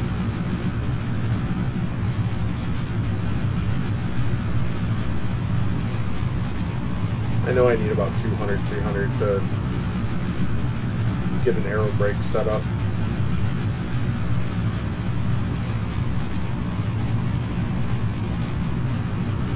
There's going to be some sacrifices in order to, you know, have the 5th flight be something that enters the sphere of influence of the moon. So I'm not going to be able to do a periapsis burn to bring my apoapsis down. I'm only going to be able to do aero braking.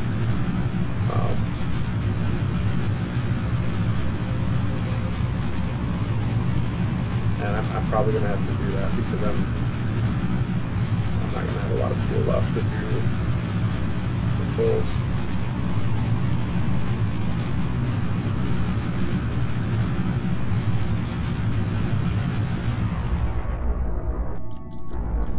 Alright, so 9 million. And we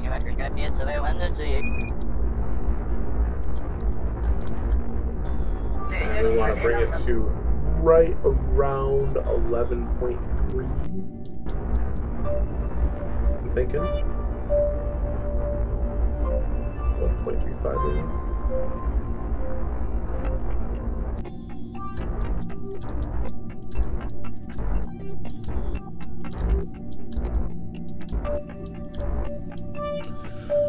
Okay, 2 hours into the stream, and we're about to warp into the sphere of influence of the moon. So if we look at my trajectory here, you'll see we're going to be right out at the edge of where the moon's orbit is, and by the time we get up there, the moon will have, because we have 1 day to our apoapsis, you see that? And so the moon's got 1 day to come all the way around over to there. So, plenty of time. Before we do that, there's a couple of sanity checks. One, we want to make sure some of our batteries are turned off, because otherwise we will not have the power to run the machines and actually come home safely. So we're going to turn off all the batteries because they only recharge. Unlike Apollo 13, we don't need batteries to keep them alive. We only need food and waste and water, which is what these guys here are. These are canisters for containing, supplies like that. So with all that said, there's nothing for it. We're just going to go ahead and get our warp on and see if I'm close enough to the moon to enter its sphere of influence. If I miss, then this is a failed flight because I don't have the gas to circularize and then create a home and transfer. So, nothing for it. Let's just get up there and see what happens.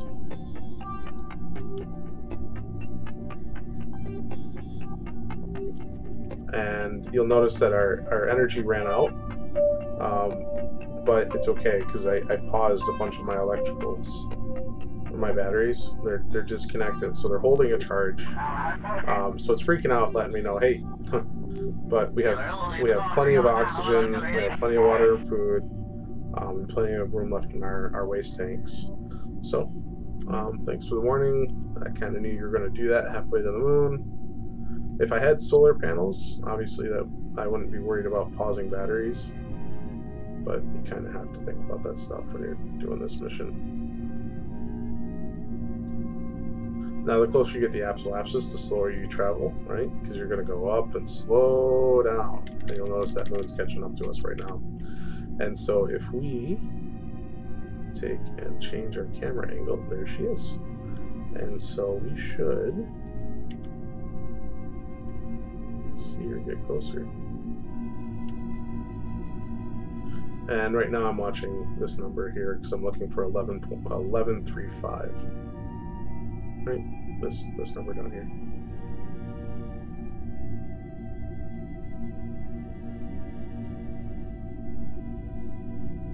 And the higher I get, the slower I'm going to go. You see my this vertical speed will actually drop because I'm no longer going up. Right, it'll start to come to the crest of this weird linear orbit thing that I have going on.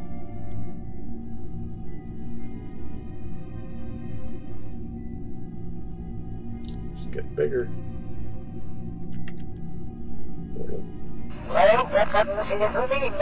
Bump in our speed.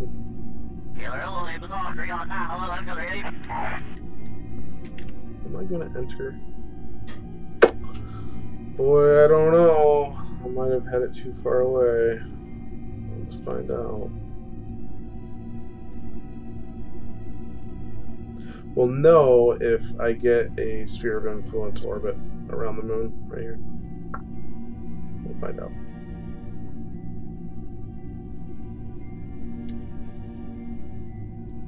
It's pretty freaking close. Hope I got it. Yep, I'm starting to fall now.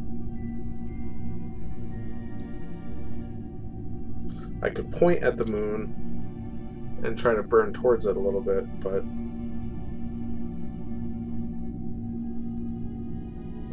that's really... I think I got it. I think I'm close enough. It's gonna be barely. Think I should point at the moon and burn towards it, Ken?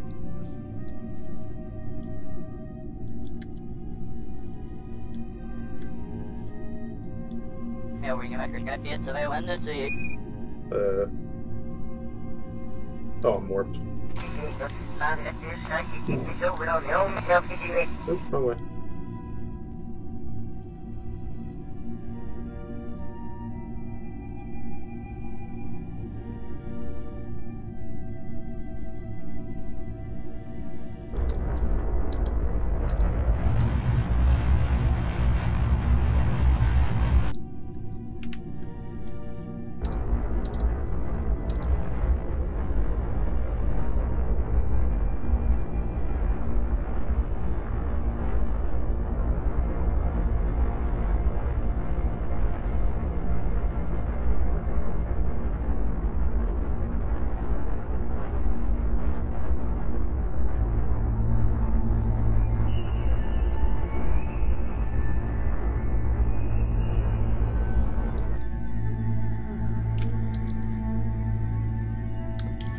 I'm not really pointing at it anymore, am I?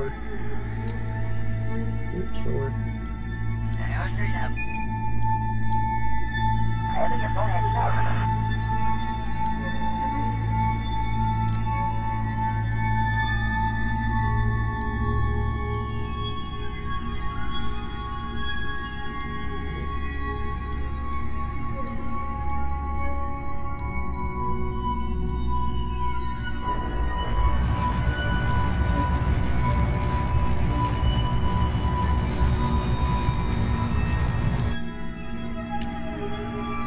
willing to burn a lot more than that because I need it to bad orbit.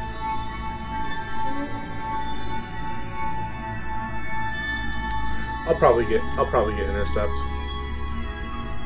Let's find out. See, she's gonna get closer.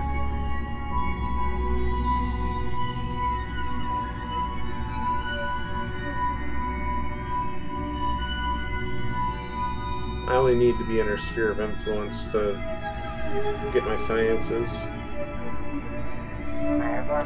Ah! There it is! That's 5th flight, and I have the moon in 2 hours and 8 minutes. And I'm not even gonna... I'm gonna just run all my sciences from high Mun orbit and...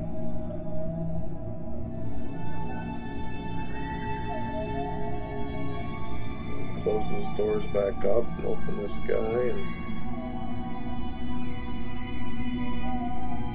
hopefully I can bring this down because this would be enough to get my solar panels, which will allow me to do an actual insert into moon orbit safely. I actually have enough Delta V I can orbit and escape and probably come home, so that's kind of cool. Alright, close this back up, turn these batteries back off, and yeah, 50 science for that. That's, and then because of the milestone of, you know, getting flyby, there's a lot of science in that, right? For the storyline mode that they introduced. So yeah, pretty awesome. That's a successful flight around the moon, or successful flight to the moon with that Kentucky windage shenanigans. I'll give you the flyby here.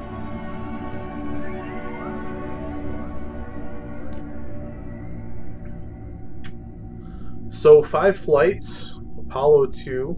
Apollo 1 was a high Kerbin orbit with a disastrous successful recovery, which gave us the science to invest in this much more efficient motor, which gave us the ability to push ourselves out here.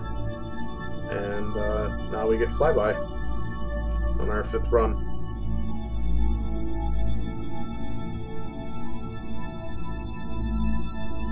Yeah, midway through or so, I probably took it a little too far. So there's the moon. Hello, moon. Yeah, I think that would be a better bet, and that might be because they changed the moon's orbit, or a realism mod or something might be messing with something. I don't know, but as a rule of thumb, it works. And so now we're leaving the moon. So we're gonna get this interesting event here when we escape periapsis, or we escape the sphere of influence, right? Because this is a sphere of influence. Now, because we went past this gravity, this body in space, we're probably going to experience a boost in our speed, I think, which means our orbit might be like Minus. I don't know. I can't remember if it's inside the orbit or outside the orbit that gives you the gravity assist. But we'll find out here in a second, because we're going to warp to the change of sphere of influence.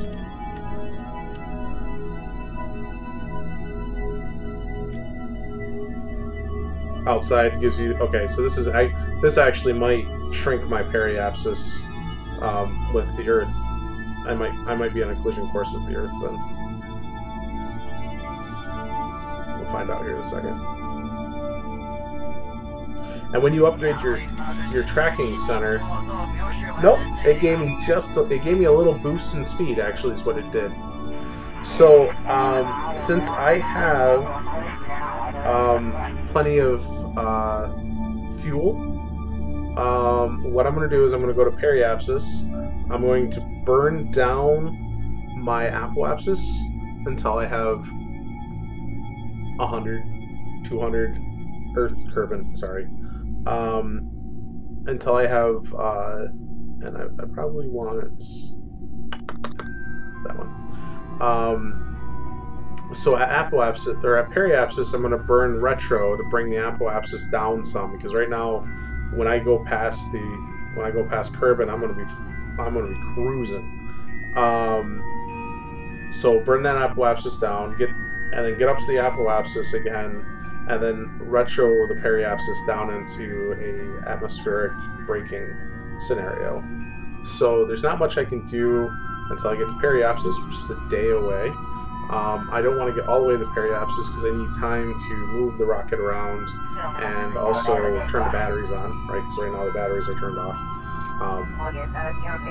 In order to make it so the fifth flight works, you have to basically put yourself in Apollo 13 status with all the batteries turned off, because you simply can't get up there with enough battery power.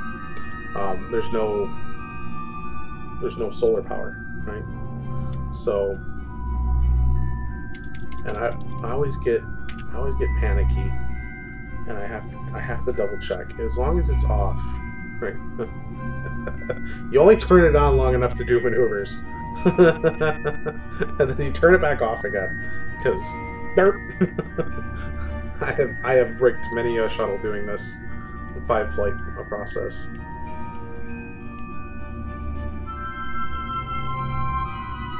All right. Let's get down there. Alright, I'm still extremely high up.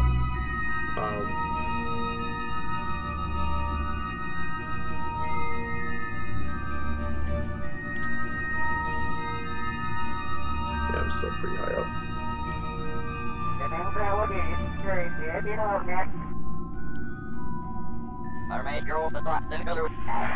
I don't want to set you to retro.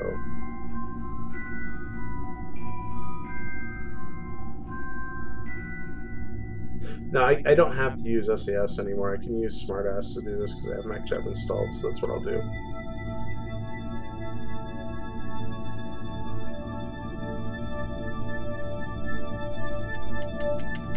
Alright. So, periapsis is still 11 minutes away.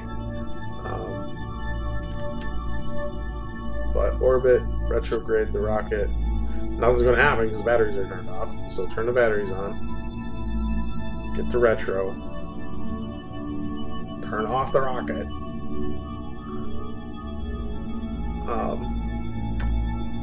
And I have 55 seconds of burn time. I'm going to save a portion of that. So I'm only going to have 40 seconds of burn time. So I want to be 20 seconds away from periapsis to get the most efficient burn, deceleration burn I can get out of this thing. So I'm going to go ahead and speed back up again.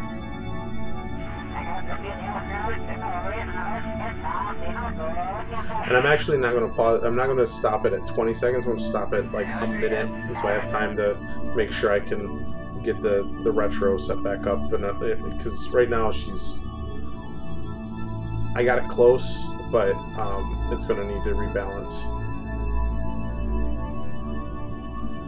or it's going to need to find that reverse burn again. 6 minutes, 5 minutes, 4,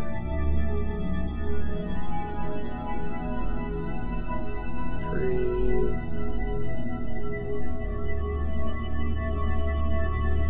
2,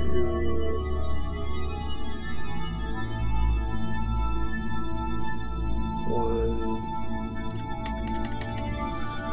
So with 1:30 left, I'm going to go ahead and get this battery turned back on so she can find retro.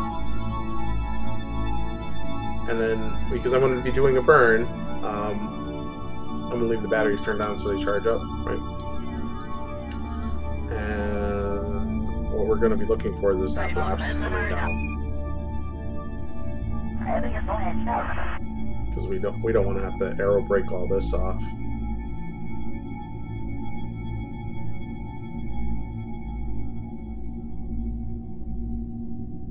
And we're just waiting for this to be a little bit closer to this apoapsis before we start this process. So we don't shrink our periapsis at all. We just shrink this apoapsis down. So around 20 seconds, this periapsis is where the target is. And that's why this mech jeb is so invaluable, because it gives you this information that, you know, ground control would be able to get you, but there's no mechanic for that in the base game.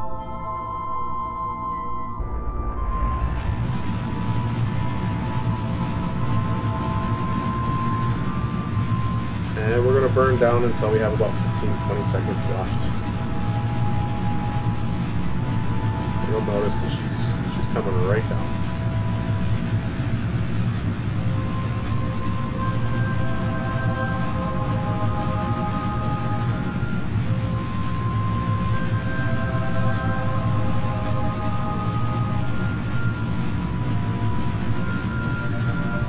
I'm not even watching. I'm watching this. I'm watching my burn time.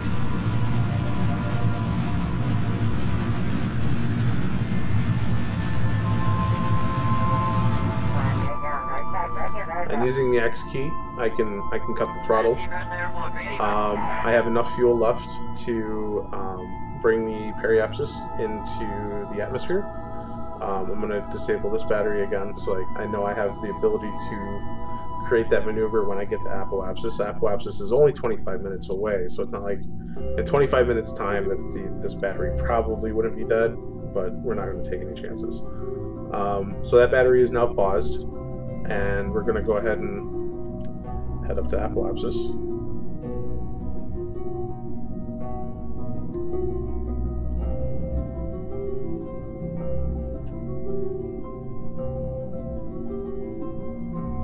And we're going to bring our periapsis about 52-ish is my rule of thumb for these large aero brakes. And it might take more than one aero brake to do this. So we're about 2 minutes away. Go ahead and reactivate this here. Get that retrograde action.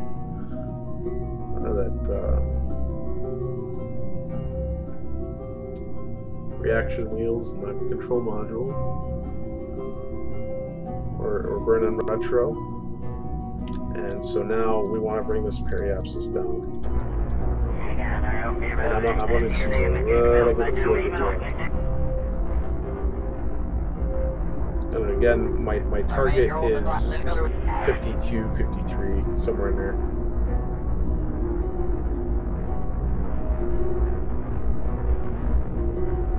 Anything lower and I'm going to be in too thick of an atmosphere and burn up.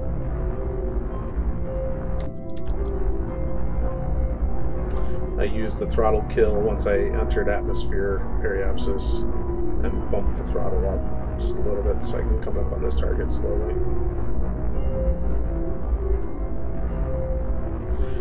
Technically speaking, as long as you're below 70 and you have enough resources,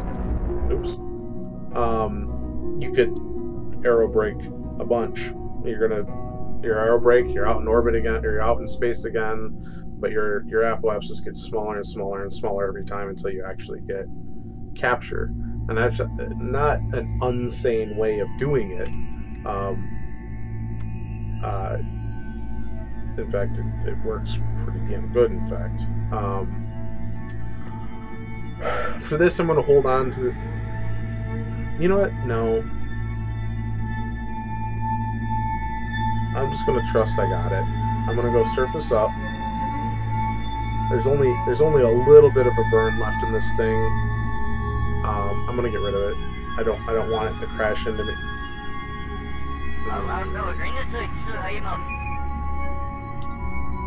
It's a lot of resources.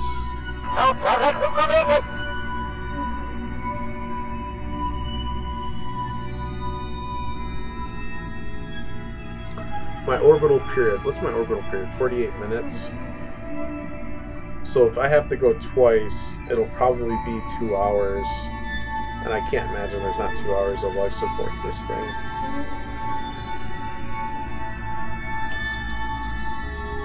And I only have 190 delta V. That really isn't going to be enough to do diddly. Yeah, I'm going to get rid of it. Okay, orbit, retro, and then I'm going to pause this guy to make sure I have power when I come back around. And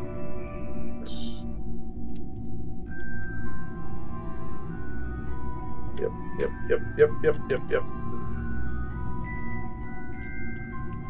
Let's see what happens. I have 2 drogues and 3 mains to slow me down and hopefully bring all this science home. Alright, and then I'm gonna turn the power back on so this can come over and present and turn it back off again. Well, whatever.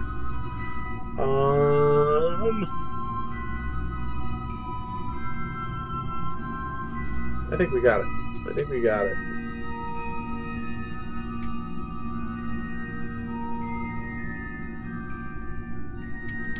And we're in atmosphere here in a second.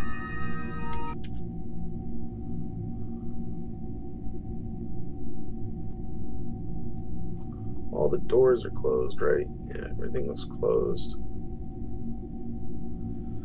So there, you see, we're barely inside the atmosphere, and our apoapsis is just dropping. So is our periapsis. You'll notice that's coming down because we're still at 64 and we're slowing down, which means our periapsis is going to shrink too, right? And I don't want it to shrink too much, otherwise we get into too thick of an atmosphere, and that'll just cause problems in of itself. We'll notice the greatest amount of aero braking at periapsis. So we might actually ricochet off the atmosphere here and go back out into orbit. And my hope is that I have enough resources in here to sustain life if I have to do a second suborbital flight. See, I'm down to 57. I'm starting to heat up a little bit. You'll notice that I'm starting to use a little bit of my ablation.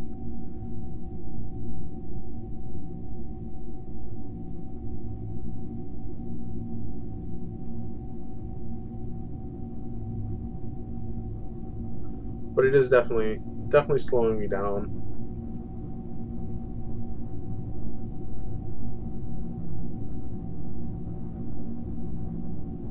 More than likely, I'm going to ricochet because I'm at 54, and it's probably going to take 2 of these cycles to get this done. And of course, I'm going to kill the battery after I leave the atmosphere again, to make sure that there's the power to run these reaction wheels to keep this thing on this this particular heading here.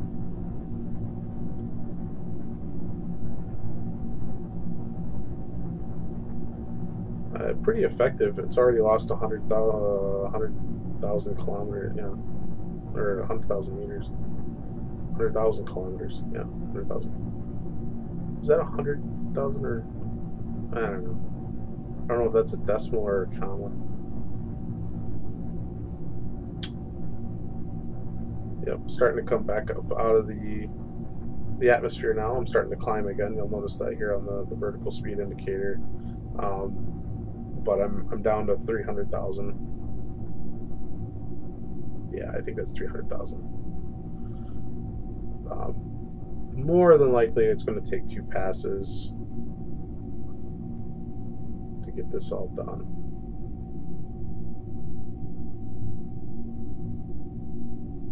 But I mean, my orbital period is only 40 minutes, so it's not like he's in space for days while I do these aero brakes. Space.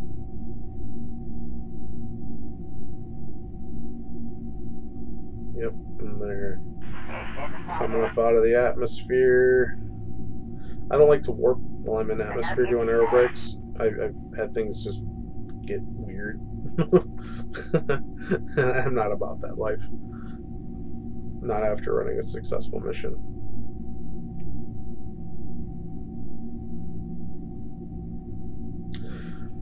So it looks like I'm going to get around 300,000 meters from the surface after this first aero brake. And the second aero brake, I bet you we'll get capture after that second aero brake. So I'm going to warp. As soon as I get a little bit higher, I'm going to go ahead and warp. Yeah, warping is probably safe now. Remember, you physics warp while you're in atmosphere, so once you hit 70, stop warping and then warp again because you'll get a true time warp. And then you can go a lot faster when you're trying time warping. Whoops, whoops, whoops. Yeah, I don't want to not have the battery on me. And we come back around.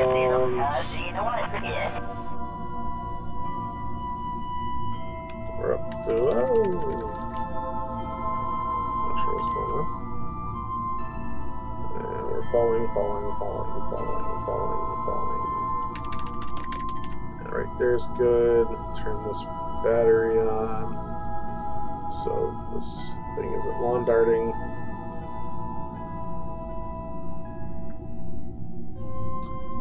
Get my warp back on.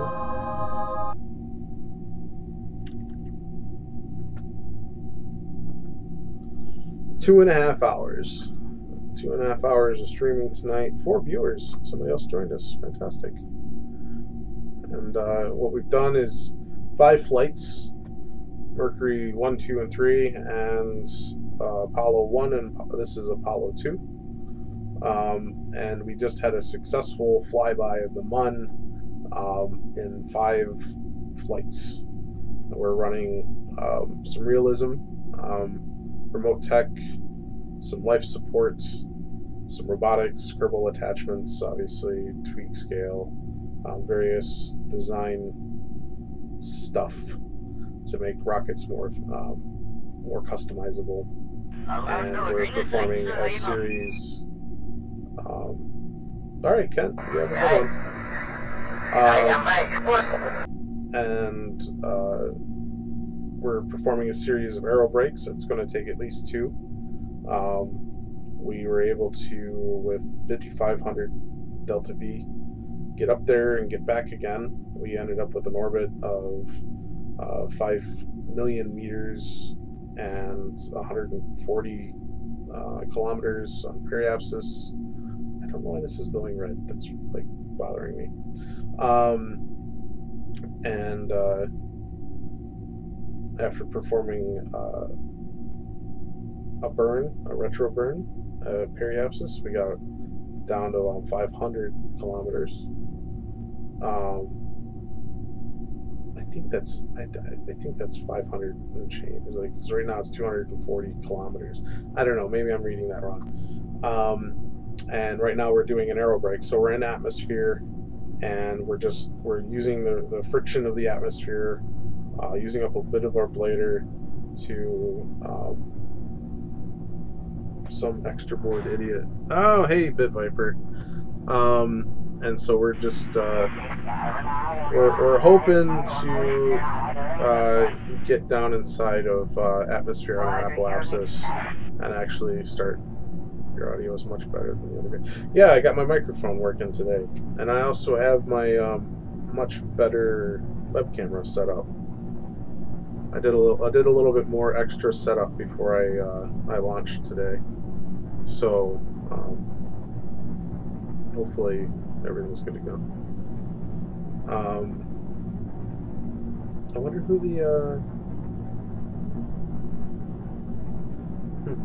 the other 2 viewers are. Don't know. They haven't said anything anyways. So our apoapsis is down to 140. We're still definitely inside the atmosphere. I bet you the second aero brake maneuver, and we have it.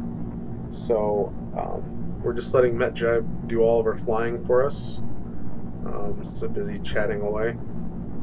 Yeah, we got this. This is definitely a capture. Are we dropping still? We're dropping still. Yeah. Yes.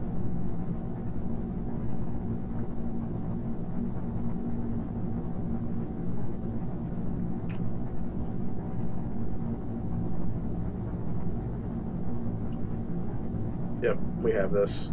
We're still at 50, and there's no way we're gonna ricochet into space in the second arrow break. So the second this says 70, I usually get rid of this orbit info and I start staging my my shoots. Yep, we got this. Okay, we're gonna leave heat shield data up on the screen, and we're gonna get our shoots all staged up here. And like I was saying on an earlier flight, I could use staging to do all my shoot control, but I prefer to have the information on the screen where I'm able to interact with it.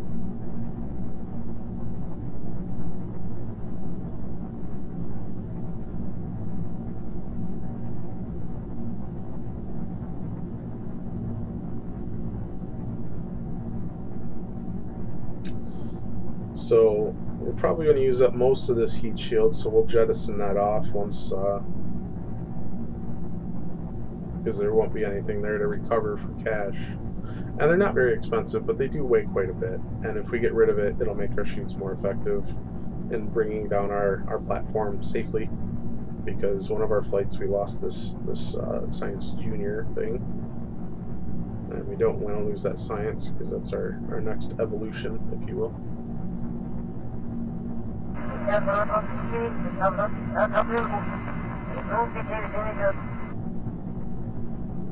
Probably put this on the ground by in the next 10 minutes, and we'll wrap up the stream then. The next stream will be the same game from where we leave off, and the objective in that stream period will be to put a lander on the moon. So we'll do an orbit of the moon and put a lander down. Maybe an extra stream in between in the form of setting up a communications relay, since I am running remote tech. So if for some reason I kill my Kerbal, I still might want to recover the rocket and train up a new pilot.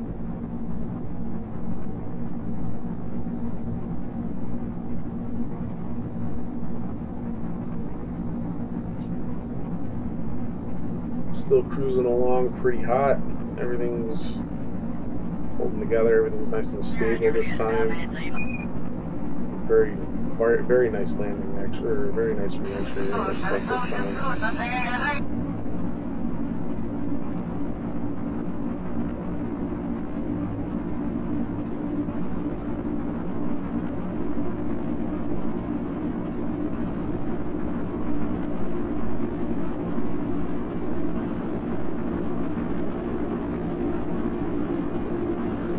I keep going to close the smartass interface, and I don't want to because I'm worried it'll break my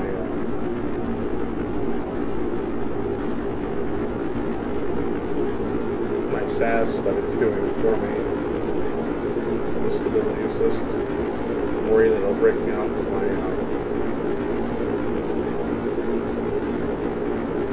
hold that it has, so that I'm presenting that heat shield.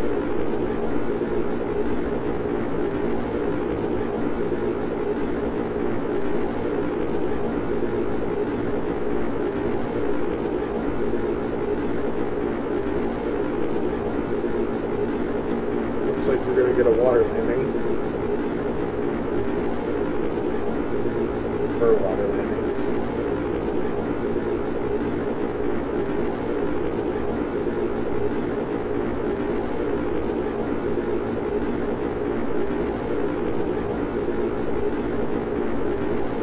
Real time, this mission ended up being about 3 days. Check that out. It's not too bad at all.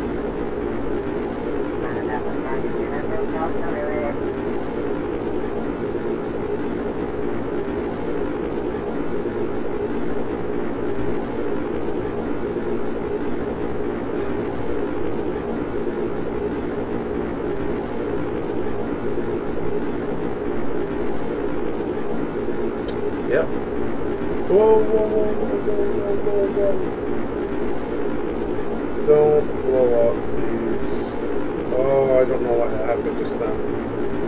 For some reason she went cattywampus. I don't know what's happening. I mean, it's going slow enough. It's probably going to be safe here in a second to get the drogues out. Yep, get those drogues out, slow her down. Not a lot of heat shield left, so just going to get rid of it. Whoa, okay, maybe I shouldn't have done that. Shit. Don't crack things. Shed the heat shield.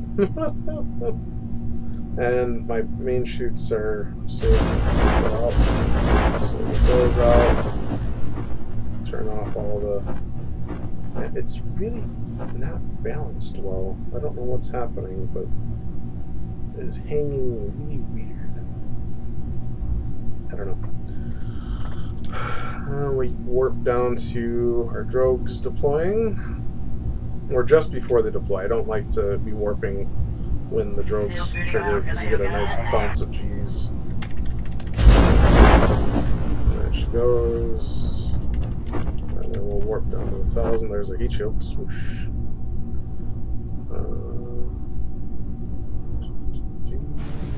Yep, there was that smash sound. There's our main chutes gonna go.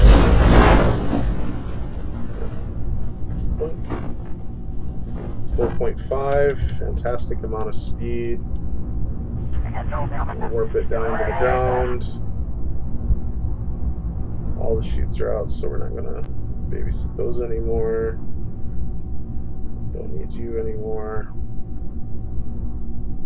Don't need you anymore.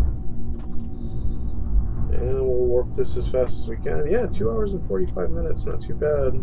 I had a couple of failed flights in there that I reverted out, so, you know. Silly rocket problem with one that had to use double decouplers in order to control the back boosters. Appreciate everybody joining in today. Appreciate the conversation with Ken. It's nice to see you, buddy.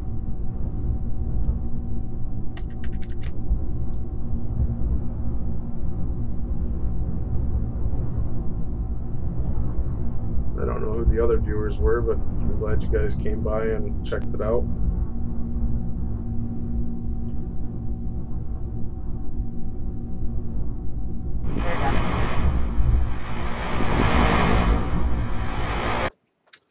There it is. There it is. Successful flyby of the module. 162 science. Yes! Pile of money. Ready to rock. Probably pick up power so we can get photovoltaics. Yeah. And then we'll do an orbit and do science close, and that'll give us, you know, landing so we can actually put it down. And with 73 left, we will do this one. Give us a cabin so we can make money doing flights. So there it is. Deploy. Explore Kerbin. Rendezvous 2 vessels in orbit.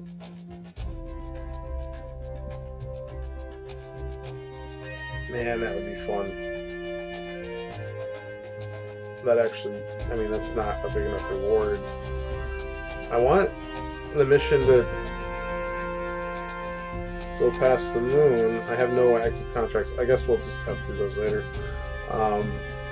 Yeah, so there's all of that. I appreciate everybody coming out today and taking a watch bit. I'm sorry you joined us at the end of our shenanigans. We're going to wrap it up for the day, and we'll see you all around.